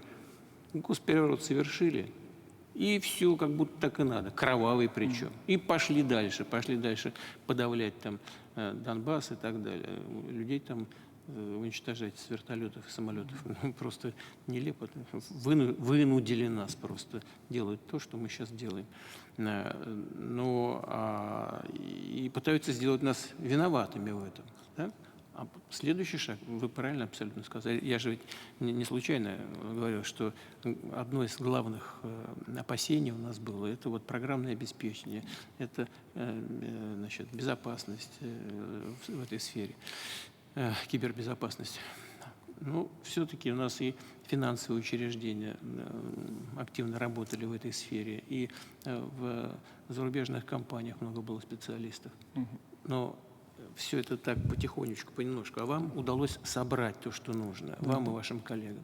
И тут смотрите, что самое интересное, да, как бы, ну это как в поговорке, там, войноплан покажет. Вот сейчас на данный момент в нашей отрасли вот этот процесс осознания полученного нами опыта совместно с коллегами, он еще не закончился. И вот это вот бурление между представителями там, старой школы кибербеза, новой школы, получившей этот опыт, эта дискуссия еще тоже находится в процессе. Поэтому вот вы меня сейчас навели на мысль, да, вот то есть, что сейчас, мне кажется, еще важным. Мне кажется, сейчас очень важно аккуратно относиться к регуляторке нововведениям для того, чтобы вот пока еще вот не устоялась, вот эта вот дискуссия не закончилась на самом деле в экспертном сообществе, чтобы ни в коем случае случайно не навредить тому динамическому процессу, который прям сейчас находится в фазе такого активного изменения и осознания того, как вообще, какой софт нужно писать, как нужно атаки отражать, как защищать страны целиком и как вообще подступаться к решению этой проблемы глобально, потому что, да, действительно, мы находимся сейчас в активной кибервойне. Денис Владимирович, если вы увидите, что что-то, какие-то сбои, не дай бог, какие-то вещи там регуляторные принимаются опасные, сразу говорите нам. Нет, в моменте нет ничего такого. Ну, то есть хорошо, есть все-таки всегда такое опасение. Я понимаю, но я сейчас о чем? Но если увидите, Да. сразу сигнализируйте. Спасибо. Да. Ведь они не только избавляются от наших специалистов, они еще раньше начали избавляться от наших компаний, от услуг наших компаний, которые работали в сфере кибербезопасности за границей, работали успешно и были конкурентоспособными. Это же просто элемент такой недобросовестной борьбы на рынке. Так и есть, так и есть. Вот, и, кстати, вот по внутренней части рынка, вот я употреблял, ну, то есть ссылался на NGFW, Next Generation Firewall, да, это вот пример такой передовой технологии, которую мы сделали. Вот когда эта история начиналась, она выглядела как, знаете, вот рынок внезапно освободился, несколько компаний туда заявились, и вот был такой фильм там «Форд против Феррари», кто быстрее произведет вот это вот решение своего класса. Вот у нас с коллегами, там, в частности, из Минцифры и некоторых других министерств, была дискуссия. Вот стране было необходимо решение подобного класса, было необходимо. И было несколько вариантов, да, то есть варианты были рыночные, по-старому, дождаться, когда кто-нибудь из производителей разработает это решение, или дать преференции каким-то компаниям. В тот момент мы были на стороне тех, кто говорил, что нет, ребят, давайте сейчас не дадим преференции, чтобы случайно не уничтожить рынок, потому что у нас есть ощущение, что мы сделаем лучше и быстрее. И мы считаем, что у нас получилось, ну, по крайней мере, в рамках базовой технологии.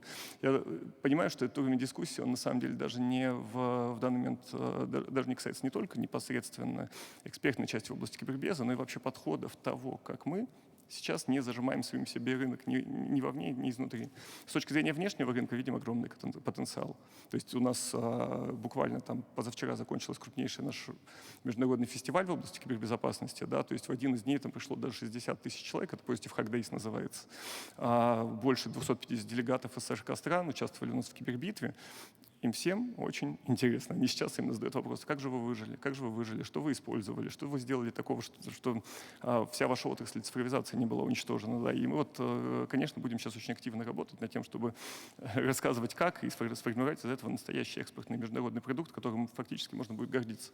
Если у них это случится, что бы вы им ни рассказали, они все равно не выживут. Спасибо. Пожалуйста. Уважаемый Владимир Владимирович, я представляю отрасль туристическую. Среди наших проектов такие, как Завидово, Роза Хутор, ну, такие известные проекты, и мы сейчас дальше развиваем. Я бы в целом так бы сказал, что, конечно, туристическая отрасль – это успех, история успеха. И оснований для этого два. Одно основание – это, безусловно, то, что огромный внутренний спрос сейчас на туристическую индустрию есть. А второе основание – это то, что государство разработало отличную программу поддержки отрасли в целом. На уровне туристов, на уровне туроператоров, на уровне гостиничного сервиса. Очень достаточно хорошо все работает. Также, я бы сказал, и отлично все работает на уровне строительства новых курортов. Минэк ведет программу по субсидированию процентной ставки. Минстрой помогает строить инфраструктуру. Здесь тоже работает. Но сейчас я хотел бы обратить внимание на то, чтобы как бы завершить этот цикл, нужно еще и сделать вот то, что вы говорили, тонкую настройку в области производства оборудования для туристической отрасли. Но в частности мы, когда вот все это случилось, когда в 2022 году канатные дороги вдруг перестали поставляться в Россию, вы, наверное, даже помните, вы приезжали к нам в Завидово тогда, я докладывал вам проект и сказал про то, что мы собираемся построить завод по канатным дорогам. Вот я готов отчитаться, что мы его построили, ввели в эксплуатацию. Это завод, который полностью может обеспечить канатными дорогами как нашу страну, так, в общем-то, и азиатский рынок. И в этом году, к концу года, этот завод выйдет на полную проектную мощность. И здесь я хотел бы сказать следующее, или даже прям конкретно попросить. Это помощь в реализации продукции. В каком смысле? Вот государство помогает, например, строить новые курорты, уже выделяет много денег на это через корпорации Туризм РФ, через Кавказ РФ, через субсидирование процентной ставки. И вот сейчас не требуется каких-то новых денег, новых фондов. А достаточно было бы сделать так, чтобы вот эти вот названные мною компании и, соответственно, администрирование субсидирования процентной ставки, чтобы там была норма, что в первую очередь надо покупать российские канатные дороги, ну и, в принципе, и российское производство для туристической индустрии. Если это будет, то мы удержим наш рынок, мы его разовьем, мы достигнем действительно, ну, в общем, технологической безопасности. Ведь канатные дороги – это не просто железка с кабинками, это в том числе и IT, это мощнейшая система управления. Что у нас получилось, когда иностранцы ушли? Они прям по интернету выключали управление канатными дорогами, и с этим железом что с ним делать? И очень важно нам действительно закрепить этот успех, потому что, ну, например, завод, он был построен с огромной поддержкой Минпромторга. Построили. Теперь задача развить и удержать эту отрасль и, по сути дела, достичь и в этой области безопасности промышленной. Ну, вот наша просьба обратить внимание и по возможности зарегулировать, вот, например, эти 3 канала. Традиционные способы, 44 и 223 постановление, оно не дает полностью, не покрывает все возможности этим компаниям и этим государственным, скажем так, инструментом использовать именно российские канатные дороги. Там очень много и лазеек, и возможностей покупать и серый импорт, и что-то другое. 223 – это не постановление, это закон. Да, это ФЗ. Значит, там лазейки-то легко закрываются. Они, кстати, даже не будут противоречить нормам ВТО, потому что если есть государственное субсидирование туристической фирмы, то, конечно, можно обусловить, чтобы они приобретали российское оборудование. Что здесь такого? А в чем у нас проблемы с этим? Нет, тут проблем нет, просто мы вот с Сергеем Викторовичем были у него на заводе, и тоже комиссию там проводили, сильно помогаем, и Сергей Викторович приобрел те государственные активы, которые были в проектировании канатных дорог. Здесь вопрос просто цены, надо договориться, какую преференцию мы условно готовы держать. Ну, например, наше оборудование, там, особенно на первом этапе, понятно, будет дороже. И, наверное, мы с этим должны как бы смириться, да. Но дальше при выходе на объем мы гарантируем объем, коллеги нам гарантируют цену, ну, сопоставимую с там, китайскими аналогами или чуть дороже, но на какой-то период. Вот об этом и речь идет. Справедливо, ну, конечно, очень аккуратно, нужно очень внимательно, потому что иностранный производитель тоже пользуется, значит, субсидированием со своей стороны своих правительств. Здесь такая штуковина. Вот они, иностранцы некоторые, входят сейчас на наш рынок, да, и предлагают такие цены на откровенный демпинг. А потом, когда мы разбираемся с этими компаниями, выясняется, что компания, которая поставляет канатные дороги, например, иностранная, да, она холдинг большого Именно, Сергей Викторович, именно это я имел в виду. Мы по автотранспорту понимаем же это. Мы же понимаем и вводим определенные там. Ну, сейчас не буду перечислять, чтобы не вызывать ни у кого раздражения, но тем не менее, и утилизационные сборы там напридумывали и так далее. Значит, ну, это тоже же, это просто элемент поддержки своего производителя. Но здесь то же самое, ну, надо это сделать. Коллеги у нас одни из основных подрядчиков и по Кавказу, и конечно, по туризму. так же, как и вот здесь вот мы обсуждали. Может быть, на первом этапе подороже. Да, вот я с Максимом Геннадьевичем согласен, нужно такую плавно сделать шкалу, потом... Но мы здесь готовы работать с открытыми книгами, что называется. Ничего не прячем, и даже я готов взять обязательство не зарабатывать никакой прибыли, кроме той, которую надо заплатить банку, да, ВЭБу РФ, чтобы, как говорится, расплатиться с кредитом. Да. То есть нету задачи заработка. Задача на ближайшие 3 года или там 5 лет – это просто встать на ноги и выжить, да, чтобы этот завод был. Я полностью вас поддерживаю и прошу это реализовать. Прошу реализовать. Да? Это Максим, да, и Антон Георгиевич. Обязательно посмотрите. Да, конечно, так же, как и здесь. На первом этапе там чуть-чуть там будет подороже. Ну что, это период становления, надо поддержать их. И инструменты поддержки могут быть совершенно цивилизованные. И даже, повторяю еще раз, нормы ВТО нарушать не буду. Значит, у нас еще есть правило в закупках «второй лишний». Да, если на конкурс выходит... Да, вот почему не работает это... Вы понимаете, например... Третий лишний. Нет, и второй сейчас лишний есть. Уже второй. Да, то есть если иностранец наш, право, значит, предоставляется нашим. Да, это не работает. Ну вот есть, например, Туризм РФ, госкорпорация. Она либо сама участвует в инвестиционных проектах, либо, скажем так, совместно, у них совместные предприятия с другими, скажем, частными. И получается такая интересная вещь, что если их участие там меньше 49% или 50%, то вот то, что разыгрывается, оно не попадает под ФЗ там 44 или 223. И в результате вроде как госденьги есть и достаточно много, а они могут купить любое, как говорится, все что угодно, но только не российское. Почему еще раз? Еще раз, почему? Но я так понимаю, что там, где у них нету 50% плюс, то они не подпадают в то совместное предприятие, которое работает.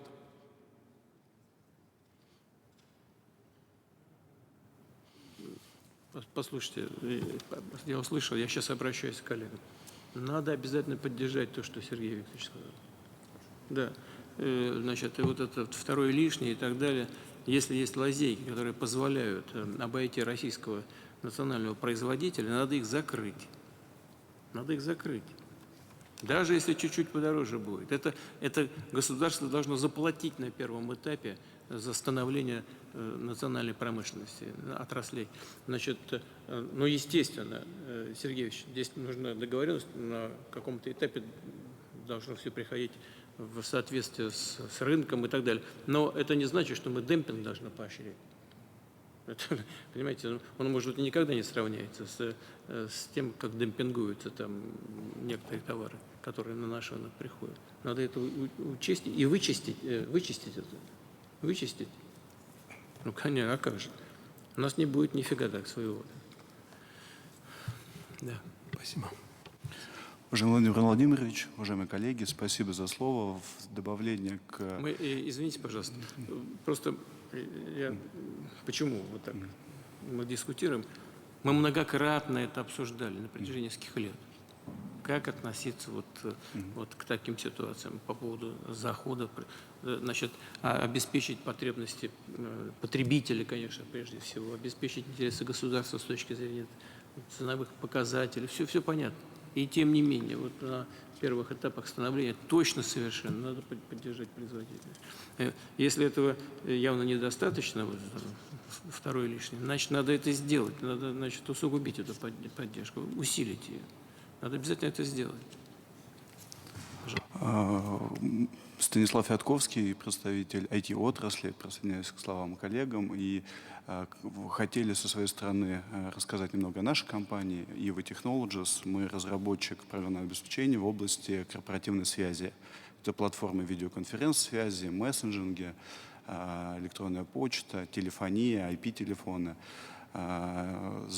Благодаря поддержке правительства за последние 3 года наша компания смогла дотянуться до тех рынков как раз и выросла более чем в 6 раз. В прошлом году компания вышла на IPO на московской бирже с капитализацией около 30 миллиардов рублей. И, безусловно, импортозамещение, те меры, которые были приняты, они работают. Но вот в продолжении дискуссии хотелось бы добавить о том, что, может быть, имеет смысл по готовой продукции добавить пошлины, значимые пошлины, потому что второй лишний не работает, если российская продукция сильно дороже, там преимущество 30%. Плюс действительно мы не можем удовлетворять, работать против демпинга, особенно с учетом нынешней ключевой ставки, а иностранные производители зачастую балуются этим. Ну, это один из инструментов просто. Минпромторг эти инструменты хорошо знает и владеет ими. Это просто один из инструментов оказания поддержки национальному производителю. Конечно, пошлины тоже можно использовать. Это коллеги знают, как это сделать. Было бы желание. Да, и второе, хотелось бы также попросить от лица отрасли. Мы в данный момент, благодаря получению дополнительной прибыли, реинвестировали в создание экосистемы и сейчас активно выходим на международные рынки в Белоруссию, Казахстан, открыли офис в Малайзии. И сейчас там нам предстоит конкурировать с иностранными производителями. Это мировые гиганты, такие как Microsoft, Zoom. И, безусловно, Это будет сделать тяжело с учетом их и лоббизма, и дешевых денег. Это большая плодотворная работа, которую нам предстоит сделать, потому что импортозамещение, безусловно, ваш указ будет выполнен, до 30 года произойдет, но нам нужно к этому моменту уже строить сети дистрибуции, обучать за рубежом нашим продуктам комплексно, как и коллег, и Astra Linux, и Positive, и прочие другие. Это даст существенный скачок для IT-отрасли. Ну и третий пункт, который... И в этой связи что? Даст существенный скачок в IT-отрасли. Да, я понимаю, но что, вот работая на рынках... Возможно, субсидирование экспортной выручки, чтобы мы могли также демпинговать, выходя на их, либо льготное кредитование, если это возможно, потому что сейчас при нынешней ставке запускать инвестпроекты действительно тяжело. Да, это, наверное, сейчас не просто сделать. Конечно, будем иметь в виду, имея цель 2/3, значит, увеличить на 2/3 неэнергетический экспорт. Конечно, прежде всего, надо ориентироваться на то, что вы представляете на экспорт к 30 году. Да? Ну, будем работать, конечно. Спасибо. Как один из инструментов, может быть, ушедшим компаниям, которые не до конца ушли, например, вот из сервиса там, Zoom или Microsoft, они до сих пор продолжают вести деятельность, чуть-чуть ограничить их. Ну, приведу пример, что российская отрасль, по прогнозам нескольких аналитиков, теряет миллиарды за счет работы этих сервисов до сих пор в России. Просто... Надо их душить. Согласен полностью. Говорю без всякого стеснения, потому что они нас пытаются душить, надо отвечать им взаимностью. Вот и все. Мы никого не выгоняли, никому не мешали. Мы предоставляли максимально благоприятные условия для работы у нас, на нашем рынке, а они пытаются нас душить. Вот коллега же говорил. И нужно отвечать им взаимностью, зеркально действовать. Вот, поэтому... Вы мне вот пошлите, Максиму, где там, кто работает еще, и какие компании наши крупные используют их возможности. Давайте, ладно? Без стеснения. Мы спокойненько с коллегами поработаем. Я понимаю, о чем речь идет. Да? Так? Да. Правильно, да? Наши крупные компании продолжаются пользоваться их продуктами, сервисами и так далее. Да? Это в том числе и пользователи. И на самом деле один из самых, вот хотелось бы подчеркнуть, что крупные компании переходят на наш программный или наших коллег по цеху, таких как Яндекс и ВК. Но российский пользователь, так называемый B2C сегмент, у них есть пользовательские привычки. Да. И действительно... Давайте всех, кто от этих вредных привычек не может пока избавиться. Ладно? Давайте, я не шучу, серьезно. Спасибо, мы отработаем. Вам спасибо. Прошу вас. Нам потихонечку надо заканчивать, ладно? Уважаемый Владимир Владимирович, я представляю компанию «Упаковочные системы». Мы являемся ведущим производителем упаковки на основе картона для жидких продуктов питания. Это молочка, детское питание, соки, нектары. Также у нас достаточно крупнейший в индустрии. Как называется? Упаковочные системы. Это бывшая Тетрапак? Да. В 2022 году мы стали российской компанией, и практически сразу с первых недель на нас обрушились многочисленные санкции, а перед нами стояла задача наладить производство настоящих пакетов для продуктов, с чем, на мой взгляд, мы очень-очень неплохо справились. Собственно, в кратчайшие сроки, на мой взгляд, самое сильное достижение, что была локализована производство упаковочного материала для детского питания, потому что это все импортировалось и производилось из импортного сырья. Ряд важных проектов для индустрии соков и нектаров был реализован. У нас в штате крупнейший в индустрии штат высококлассных специалистов, которые занимаются проектированием и запуском молочных заводов. То есть мы можем спроектировать и запустить завод практически любого размера. В кратчайшие сроки команда подготовила портфель технологического оборудования в собственном дизайне. Мы сегодня очень много про софт говорим. Мы используем собственные разработки программного обеспечения. И уже сейчас начинаем предлагать это заказчиками. Здесь плотную работу ведем с Министерством промышленности и торговли, Агентством технологического развития, Минсельхоз участвует. Стоит задача Потому что первые модули мы сейчас вынуждены размещать пока на мощностях партнеров в дружественных странах, но уже в конце этого года запустим производство на своем предприятии в Подмосковье в 4-м квартале. Ну и стоит задача постепенно работать над повышением уровня локальных компонентов, чтобы клапана, насосы, трубы было российское, потому что дизайн оборудования, которое мы сейчас предлагаем и поставляем, он уже, в общем-то, соответствует и может конкурировать с лучшими образцами мировых лидеров в этой отрасли. Наш самый крупный проект сейчас – это инвестиции во вторую очередь фабрики. Проект находится в активной стадии реализации. Мы несколько миллиардов рублей инвестируем в течение пары лет. Где, Александр, где? Лобня, Московская область. Собственно, в течение пары лет на 50% увеличиваем мощности фабрики. Я думаю, что если взять наш проект, в индустрии на самом деле происходят инвестиции у наших коллег по цеху, мы уже через пару лет сможем, как рынок, как страна, абсолютно точно закрыть все потребности, которые перед нами стоят. В связи с этим один из таких достаточно сложных вопросов для нас – это растущая конкуренция с импортными поставщиками, прежде всего из Азии. Ситуация здесь такая, что мы складываемся с растущими, мы ведем очень интенсивную программу по импортозамещению сырья, работаем со всеми основными поставщиками, но этот процесс занимает время. И сейчас складывается ситуация, что сырье, которое используется, импортное, собственно, пошлины на него регулярно повышаются, а импортная продукция, с которой мы конкурируем, пошлины на нее остаются на достаточно низком уровне.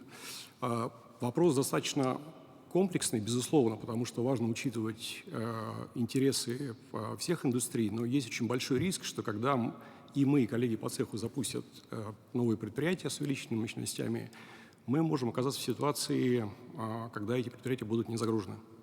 Да, я просто здесь... Эти предприятия будут?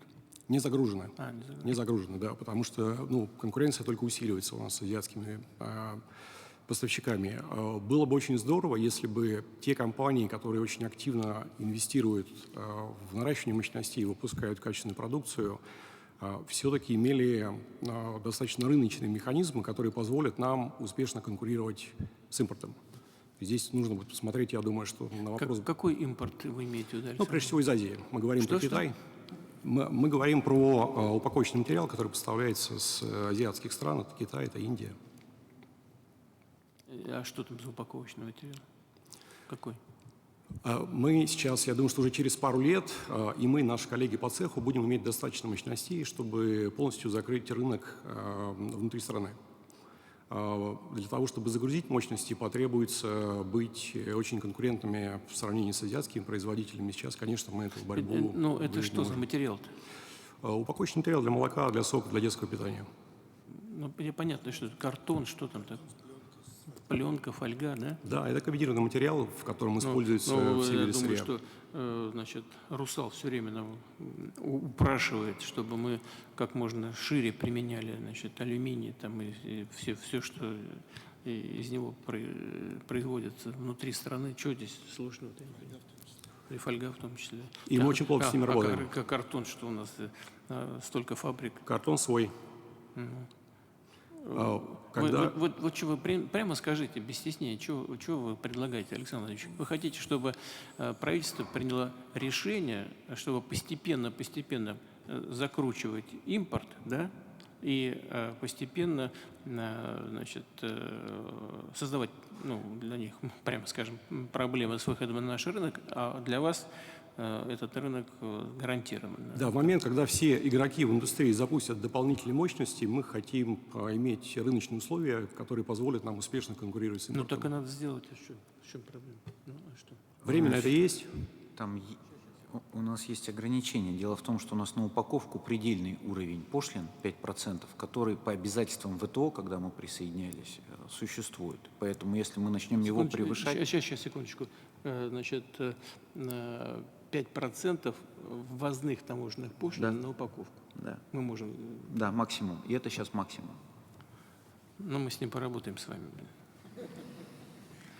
Не, вы смеетесь. Слушайте, они такие большие специалисты, все вот эти наши конкуренты. Такие искусники и искусницы. Они так манипулируют всеми этими процентами. Я поэтому хочу предложить коллегам, Владимир Ильич, давайте антидемпинговые пошлины, антидемпинговое расследование вместе сопроводим, мы вам поможем, как бы, да. Просто, Владимир Владимирович, мы торгуем там с Китаем, и нам с коллегами, ну, как бы мы правила ВТО, они же ВТО, и мы ВТО. Поэтому мы очень аккуратно к этому относимся. Будь поставки из Европы, мы бы сейчас сразу уже пошлины из недружественных стран бы ввели, и нам там, понятно, что там ВТО не работает уже в этой части. Вот. Но поскольку там азиатские страны, с которыми мы наращиваем торговлю, Владимир Владимирович, то нам там правила ВТО надо соблюдать. Поэтому надо в рамках ВТО есть более тонкие механизмы, которыми надо уметь пользоваться. Давайте мы вместе будем учиться. Ну вот, видите, есть же тонкие механизмы. Вот я об этом и говорю. Но просто вам нужно с ними, Погрузиться, принято. конечно, поработать. Есть все механизмы там. Есть все механизмы. Ну вот, значит, Максим Геннадьевич сейчас вот рассказывает про наши дружественные страны. Ну а вот возвращаясь к тому же автопрому, где-то поддерживаем, где-то вводим утилизбор и так далее. И прямо, да, и прямо по-честному, с партнерами все объясняем. Это все можно сделать, если спокойно, ритмично работать. Поработайте обязательно. Спасибо. Уважаемый Владимир Владимирович, спасибо за такую честь быть здесь. Я представляю компанию «Вкусная точка», и мы тоже являемся таким примером успешного импортозамещения компании «Макдоналдс», которая в 2022 году далеком ушла с российского рынка, ушла не очень хорошо. В результате их ухода оказалось 60 тысяч сотрудников компании в состоянии полной неопределенности, а еще 100 тысяч сотрудников, которые работали на наших поставщиках, тоже оказались в состоянии полной неопределенности. Во многом под влиянием корпорации от нас отвернулись, перестали с нами работать все международные поставщики. У нас при перезапуске не было ни продукции, которую могли продавать, даже упаковки не было, на самом деле, в которой мы могли бы что-то заворачивать. Не говоря уже про то, что, как вы говорили, и импортное оборудование мы не могли ни покупать, ни обслуживать. И больше того, у нас даже не было денег на выплаты заработной платы нашим сотрудникам.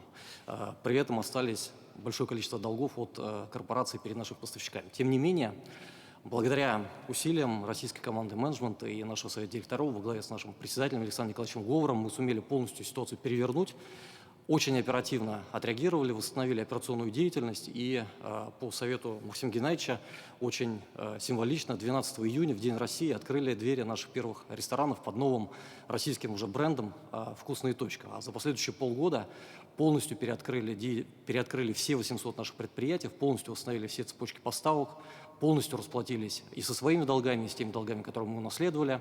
При этом не допустили ни одного случая задержки, даже выплаты заработной платы, что для нас было принципиально важно. И что хотелось бы сказать, что за неполные 3 года нашей деятельности мы на самом деле запустили 200 новых продуктов в нашем меню. Мы открыли больше 120 новых ресторанов, таким образом инвестировав в экономику страны больше 20 миллиардов рублей. Мы создали свою IT-компанию, поскольку нас отрезали от всех IT-продуктов, и нам пришлось это делать самостоятельно. И эта IT-компания сейчас разрабатывает такие продукты, которым, с использованием в том числе искусственного интеллекта, которым, по сути, нет аналогов. Это и собственные системы управления предприятием, и предсказательные различные движки, рекомендательные модули, и система анализа больших данных. И вот все эти системы, они используются для того, чтобы управлять очень высокотехнологичным кухонным оборудованием, которое у нас есть на наших кухнях. Если раньше, до 2022 года, поставки такого оборудования жестко регламентировались корпорацией «Макдоналдс», то сейчас мы развиваем российских поставщиков.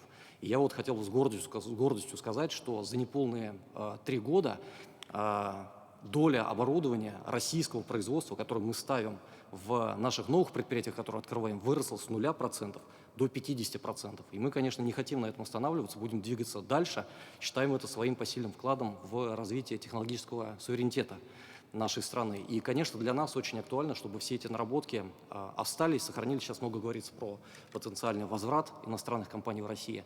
Конечно, вот те наработки, которые мы сделали в IT и в сфере технологического суверенитета, технологического оборудования, конечно, для нас было бы очень важно, чтобы они остались. И, пользуясь случаем, хотел бы, Владимир Владимирович, пригласить вас в наш ресторан, чтобы вы своими глазами увидели почему нас так любят россияне, ведь каждый день к нам приходит 2 миллиона человек, и для нас было бы большой честью показать вам не только наше разнообразное меню, но и вот те технологические инновации, которые мы разработали самостоятельно, которые позволяют нам достигать этих результатов.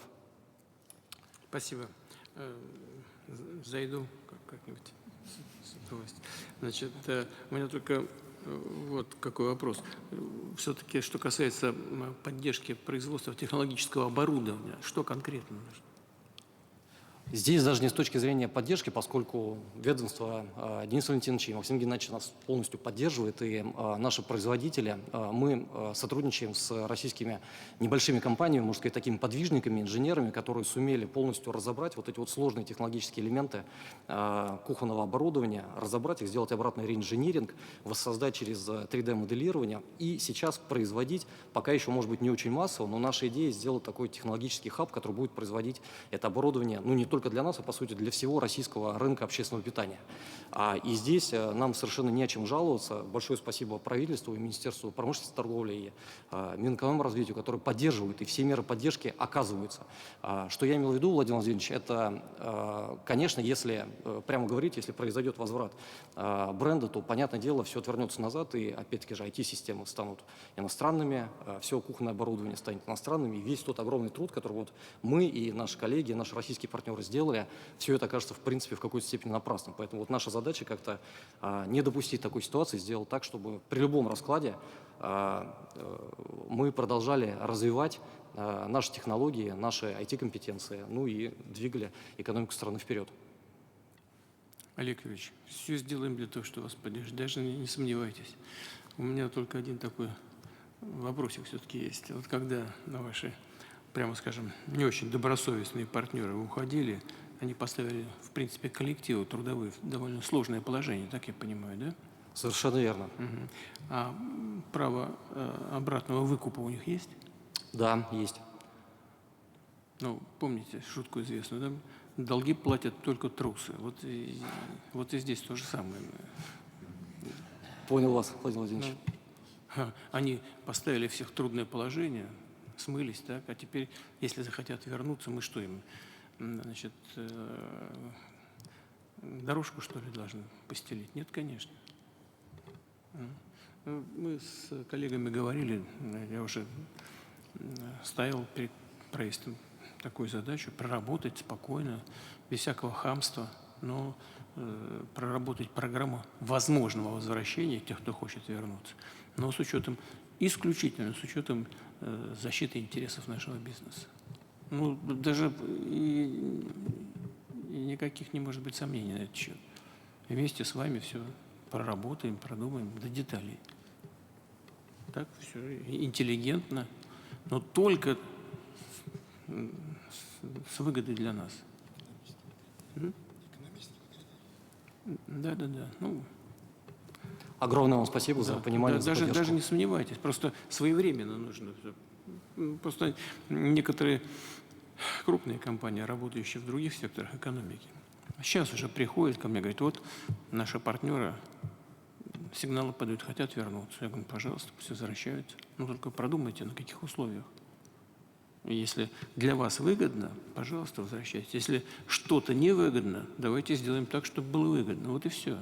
Ну, конечно, слушайте, все инструменты в наших руках. Да, что нам? Мы, повторяю, не выгоняли, они ушли, ну ладно. У них там, если право выкупа есть, наверняка это связано с каким-то временем, связано с какими-то условиями, на какое-то количество лет они там. Да там, я же все-таки по базовому образованию юрист, я знаю, что это такое. Ну, если вы мне дадите договор, я сейчас полистаю вам, все покажу, что надо сделать. А здесь специалисты у нас хорошие сидят. Мы обязательно вам поможем. Даже не сомневайтесь. Сейчас, секундочку, прошу. Владимир Владимирович, спасибо за приглашение на встречу. Правдин Андриан Юрьевич, директор НПК «Морсвязь Автоматика». НПК «Морсвязь Автоматика» – это современное многопрофильное производственное предприятие. Мы создали наше предприятие 20 лет назад с идеей импортозамещения судового электронного оборудования. И на сегодняшний день основными направлениями деятельности нашего предприятия являются станкостроение и производство судового оборудования. Несмотря на санкционное давление, компания эффективно разрабатывает новые модели оборудования, занимается импортозамещением как комплектующих, так и программного обеспечения. Хочу отметить, что по комплектующим на производимые наши станки, по ключевым комплектующим локализация импортозамещения составляет 100%. Общая локализация по производству оборудования порядка 80%. С 2021 года наша выручка увеличилась более чем на 200%, а производственные площади увеличились почти в 2 раза. За это время мы разработали и поставили на серийное производство более 30 видов судового оборудования, 3 новых лазерных раскроенных комплекса. В прошлом году начали производство гибочных станков, электромеханических гибочных станков. И в этом году начинаем производство аддитивных установок. После ухода таких мировых станкостроительных компаний, как Трумф, Амада, например, мы уверенно заняли их место на рынке. И хочу отметить, что по некоторым функциональным характеристикам наших станков мы превзошли их. В настоящее время при поддержке Минпромторга России мы замещаем иностранные винторулевые колонки мегаваттного класса, судовое, навигационное и энергетическое оборудование, гидравлические пресса и специализированные комплексы лазерной резки проката. Отдельно хотел бы отметить нашу новую разработку скоростного гибридного катамарана на подводных крыльях. Главная цель... На сколько пассажиров? На 80 пассажиров. Прилично.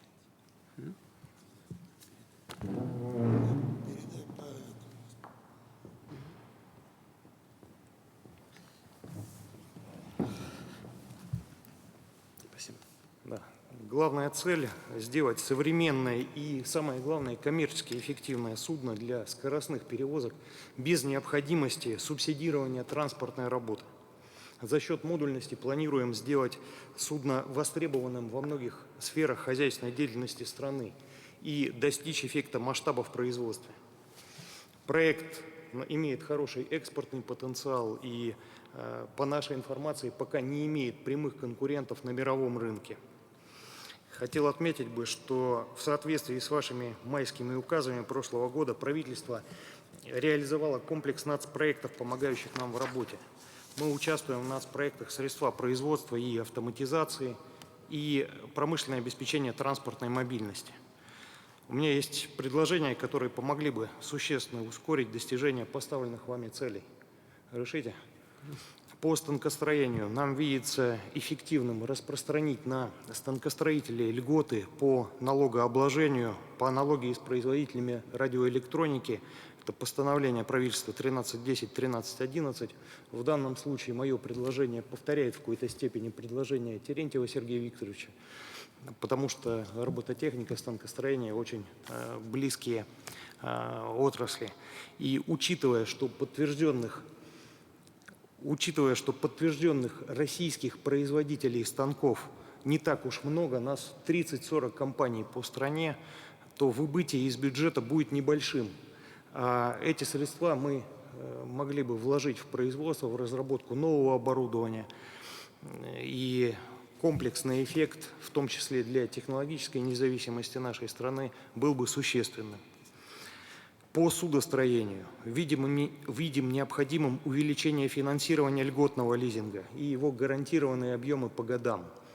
Так вот, например, в классе высокоскоростных судов мы с коллегами, судостроителями, естественно, при интересе судовладельцев могли бы сдавать по 15-20 судов в год.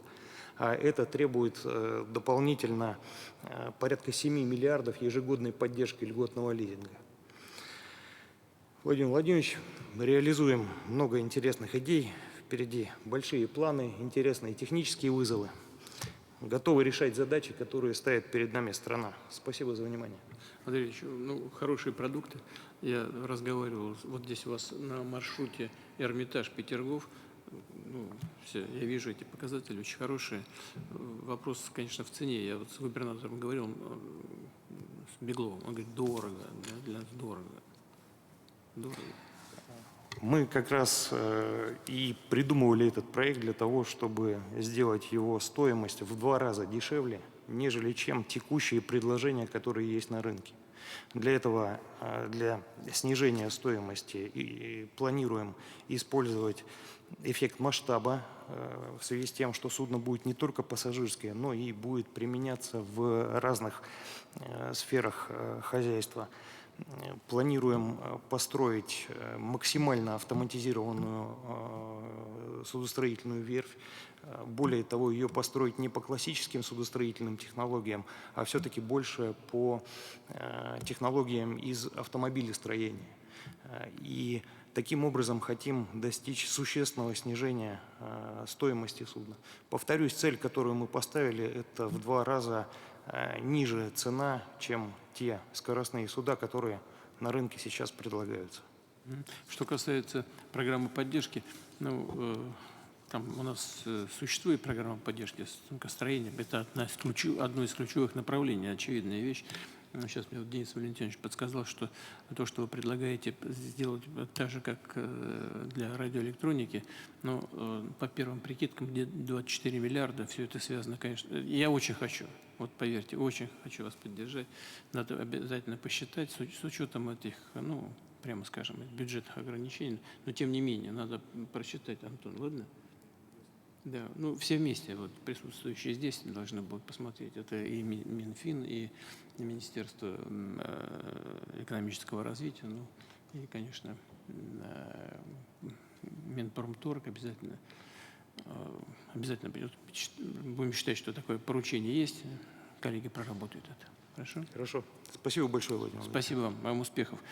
Так выглядит красиво. 80 пассажиров. А ракету сколько берет? Это промежуточный класс, то, что мы предлагаем сейчас между «Метеором», который на 120 человек, и «Валдаем», который на 45 человек. Таких судов такого класса в России было, в Советском Союзе, простите, было построено максимальное количество, порядка 550 штук. Но они все старые уже. Совершенно верно. Они все старые, там разваливаются. Хорошо, спасибо. Спасибо вам. Надо заканчивать. Протокольное мероприятие. Давайте раз, два, три и закончим, ладно? Да. Добрый день, уважаемый Владимир Владимирович. Андрей Водопьянов, концерн «Тракторные заводы». В первую очередь разрешите от всего коллектива концерна передать вам большую благодарность. Потому что в 2014-2017 годах было непростое время, кризис, банкротство, коллективы уже остановились, заводы остановились, и было ваше поручение о том, что надо не допустить остановки заводов, потери коллективов и, главное, ключевых компетенций по проектированию и производству тяжелой бульдозерной и трубоукладочной техники. Докладываю, ваше поручение выполнено совместно с Ростехом. Лично Денис Валентинович нам помогал, Минпромторг, все программы, которые там есть. Мы активно развиваемся. За 7 лет с момента поручения в 6 раз выросла выручка, и в основном она выросла не за счет приема численности, а за счет роста производительности труда. Именно это позволило в России, когда в 2022 году недружественные поставщики техники начали уходить с российского рынка, мы смогли обеспечить рынок и тяжелыми бульдозерами свыше 70 тонн, и тяжелыми трубоукладчиками. Сейчас мы совместно с Уралвагонзаводом занимаемся развитием компетенций Челябинского тракторного завода, и первые в мире создали бульдозер серийный с электромеханической трансмиссией, и сейчас он проходит тестирование в Татнефти. Горжусь, что был вашим доверенным лицом на выборах президента. Спасибо вам большое за доверие. 2 коротких предложения. Первое. Вместе с программой Минпромторга в России была создана мощности по производству компонентов для дорожно-строительной техники. Однако возможности субсидирования иностранных производителей и приводит к тому, что сейчас запчасти, которые поставляются сюда из других стран, дешевле, чем металл, из которого мы можем сами изготовить. Поэтому прошу рассмотреть комплексную программу поддержки именно российского компонентного бизнеса. И второе предложение, вот как коллеги говорили, в части совершенствования 223 и 44 ФЗ дорожно-строительную технику практически не покупают. При этом огромные инфраструктурные проекты в России реализуются. Просто в рамках 223 и 44 торгуется услуга, а подрядчик уже там что хочет, то и покупает. Мне кажется, справедливым было бы распространить бы требования и на подрядчика о проценте российской техники, которая должна быть. Это бы позволило, во-первых, обеспечить инфраструктурную безопасность. Никто не сможет дистанционно остановить эту машину, никто не сможет перестать ее ремонтировать, и развило бы российскую суверенную, модельный ряд российской дорожно-строительной техники. Спасибо. Согласен. С вашим последним предложением точно согласен. Вот с этим компонентом надо подумать. Ну, конечно, тоже чушь какая-то. Если сама деталь, компонент там дешевле, чем металл у нас, надо с этим разобраться. Но это надо проработать обязательно. Спасибо большое. Да, и вот с точки зрения подрядчиков, там, заказчиков, абсолютно правильно. Надо, чтобы они несли ответственность за это, тоже были в этой системе. Спасибо, Владимир Владимирович. Наше дело правое, мы победим. Да, согласен. Пожалуйста. Здравствуйте, Владимир Владимирович. Спасибо большое, во-первых, за приглашение. Я рад представлять отрасль сельского хозяйства. Компания «Русид», занимаемся селекцией и семеноводством основных сельхозкультур, занимаемся уже 5-й год. И как вы верно в начале вступительной речи отметили, что начинать бизнес с нуля – это подобно толканию тележки из грязи. Вот мы, начиная с 2020 года, толкаем всю эту историю с импортозамещения в области генетики и селекции. И так получилось, что в 2022 году наши иностранные коллеги резко страну покинули, а те, что остались, взвинтили цены, поэтому тележка наша очень уверенно покатилась. И вот сегодня, спустя почти 5 лет со дня основания нашей компании, мы являемся одним из лидеров по производству семян основных сельхозкультур, в частности масличных культур. Мы смогли совместно с другими участниками отрасли повысить долю российских семян на рынке с 15% до 75%. На рынке подсолнечника, я говорю, в частности, остались, конечно, такие ряд культур, по которым динамика есть, но там, скажем так, играет свою роль эффект низкой базы. Но сегодня в нашей компании уже работает порядка 300 человек. Мы засеваем порядка 1 миллиона гектар семенами нашей селекции. Мы активно участвуем, активно получаем государственную поддержку, за что спасибо правительству и Минсельхозу России в частности. Был принят ряд мер, поддерживающих российское производство, в частности, правила локализации производства семян на территории Российской Федерации. Была принята федеральная научно-техническая программа развития сельского хозяйства, в которой мы активно участвуем, и совместно с государственными селекционными учреждениями уже создаем современные высокотехнологичные сорта и гибриды, которые активно выводим на рынок, в том числе и благодаря мерам государственной поддержки. Вот, Владимир Владимирович, с вашего позволения, не хотелось бы, на самом деле, предлагать ничего нового. Хотелось бы попросить сохранить существующие меры поддержки. В частности, действующие ограничения на импорт семян из недружественных стран, потому что, конечно, нам нужно еще немножко больше времени. До 30 года мы будем готовы, скажем так, встретить их здесь, потому что сейчас активно вкладываем и в научную деятельность. Наша компания сегодня на территории Республики Адыгея реализует большой проект. Это агробиотехнопарк. По сути, центр коллективного пользования, на базе которого все российские институты, научные учреждения, образовательные учреждения, частные компании смогут реализовывать сетевые проекты, объединять компетенции для решения таких сложных задач в области генетики и селекции, которые сегодня перед нами стоят.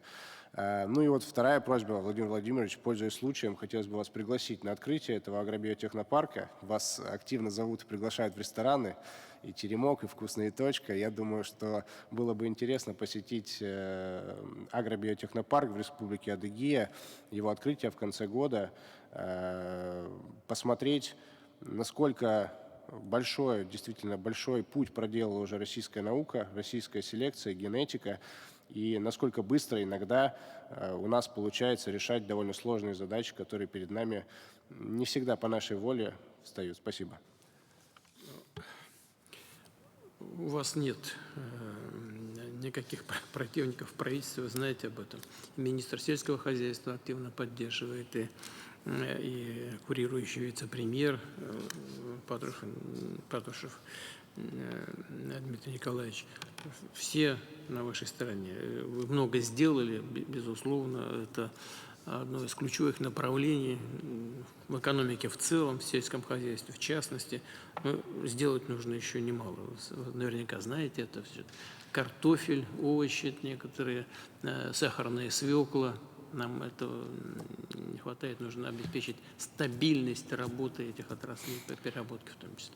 Ну, вот Владимир Владимирович абсолютно правы. Вот эти как раз нишевые культуры, вот что интересно, еще 2 года назад казалось, что импортозаместить невозможно. Но это казалось и по подсолнечнику, и по кукурузе, мы их уже импортозаместили. А вот те культуры, про которые вы сейчас сказали, овощные, сахарная свекла в частности, да, ключевая для нас история, в принципе, технологические решения уже найдены. Специалисты, в том числе в государственных научных учреждениях, способные решать эти задачи, найдены. И тут как раз работает этот эффективно у нас в АПК работает треугольник реиндустриализации: бизнес, наука, государство. Благодаря, в частности, ФНТП мы можем быстро складывать рабочие конструкции, где бизнес занимается коммерциализацией и продвижением, научные институты занимаются разработкой, а государство все это активно поддерживает. Поэтому я думаю, что по сахарной свекле к 30 году и по картофелю мы все задачи решим. Конечно, можно в Беларуси картофель закупать, они там большие специалисты по картошке, но свою тоже неплохо имеют. Так что... Он там закончился. А? Он там закончился. Как закончился? В Беларуси. Там Александр Григорьевич совещание проводит. Максим говорит, что картофель в Беларуси закончился. Что-то такое. Если позволите, Владимир Владимирович, мы совместно с Мираторгом создали специальную лабораторию по селекции картофеля. Сейчас строим крупнейшую фабрику по производству картофеля фри в России вместе с компанией Мираторг. И под это делаем... фабрику по картофелю фри? По производству картофеля фри для этого нужен, соответственно... Он так и будет расти сразу, как фри? Сырье, да, а для сырья нужен семенной материал, и мы затеяли гигантскую работу как раз по созданию селекции картофеля на базе агрохолдинга Мираторг в Калининградской области. И действительно очень большой проект, и хочется пожелать коллегам большого успеха. А картофель, ну, по крайней мере, для картофеля фри мы точно берем на себя. Хорошо. Я постараюсь приехать. Спасибо большое. Вам удачи. Ну, все, конечно, в поле зрения находится правительство, это все эти вопросы, очевидно. Не подведем. Спасибо. Все? Ну, пожалуйста. Уважаемый Владимир Владимирович, уважаемые коллеги, я также представляю Минсельхоз, компания «Ветбиохим». Мы занимаемся разработкой и производством лекарственных ветеринарных препаратов. И надо сказать, что ситуация, которая до 2022 года сложилась в нашей отрасли, она была достаточно драматическая. Более 70% всех обращаемой продукции было иностранного производства.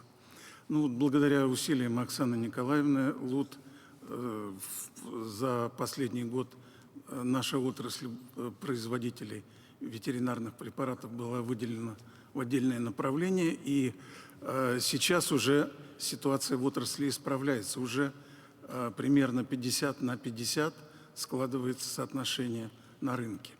Мы видим дальнейшее развитие отрасли производства вакцин для животных именно в поддержке направления методов синтетической биологии, то есть использования конструкций с заранее заданными свойствами для получения целевых продуктов по типу того, как это было сделано при разработке вакцины «Спутник». Одним из векторов в развитии мы видим сотрудничество с ведомством Вероники Игоревны Скворцовой. Первые контакты также благодаря усилиям Оксаны Николаевны состоялись. И я выражаю надежду, что к 2030 году федеральная научно-техническая программа по части подраздела ветеринарии будет выполнена. И вот это соотношение российских и импортных вакцин будет кардинально изменено в пользу наших. Спасибо большое. Будем продолжать, безусловно. Виктор Васильевич. Спасибо. Я, наверное, уже завершающий. Мне очень коротко. Унихимтек, МГУ, композитное направление. Я хочу сказать, что за последние 8-10 лет вот Минпромторг и вообще правительство сделало огромную работу, и ситуация в композитах кардинально изменилась. Мы уже имеем свой комплекс. Но останавливаться нельзя, предстоит большая работа. Я уже ценю время. Мы здесь сделали предложение. Я, может быть, тогда передам просто в протокол. И думаю, если кто-то еще не успел выступить, а имеет предложение, наверное, это будет правильно. Ну, а сегодня праздничный день, наверное, тогда будем действительно завершать и отмечать День предпринимателя. А предложение, если можно, протокол передадим тогда. Хорошо? Спасибо. Спасибо большое, Виктор Васильевич, уважаемые коллеги. Я бы хотел завершить тем, с чего начал. Хочу поздравить вас, все российское предпринимательское сообщество, все ваши трудовые коллективы с сегодняшним праздником, с Днем предпринимательства в России. Пожелать вам успехов. Вот на что хотел бы обратить внимание. Собственно говоря, здесь ничего сейчас нового не скажу из того, что прозвучало. Вот только что коллега говорил о том, что препаратов было на рынке в России до недавнего времени иностранного производства 70%, так, и соотношение капитальным образом меняется. Вот все то же самое можно сказать практически по каждой из отраслей, которую вы представляете. И с точки зрения информационной безопасности, и с точки зрения программного обеспечения, и общественного питания, и транспортного машиностроения, и так далее, и так далее. Вот у нас есть такое известное выражение: не было бы счастья, да несчастье помогло. Ну, что ж поделать, мы ни для кого не создавали никаких проблем. Но если мы сталкиваемся с проблемами, тем более с теми, которые для нас пытаются создать извне, в целом Россия всегда, я хочу это подчеркнуть, всегда демонстрировала невероятную способность преодолевать любые сложности, любые проблемы. И это именно тот случай, когда преодоление сложностей делает нас сильнее. Вот это как раз тот самый случай.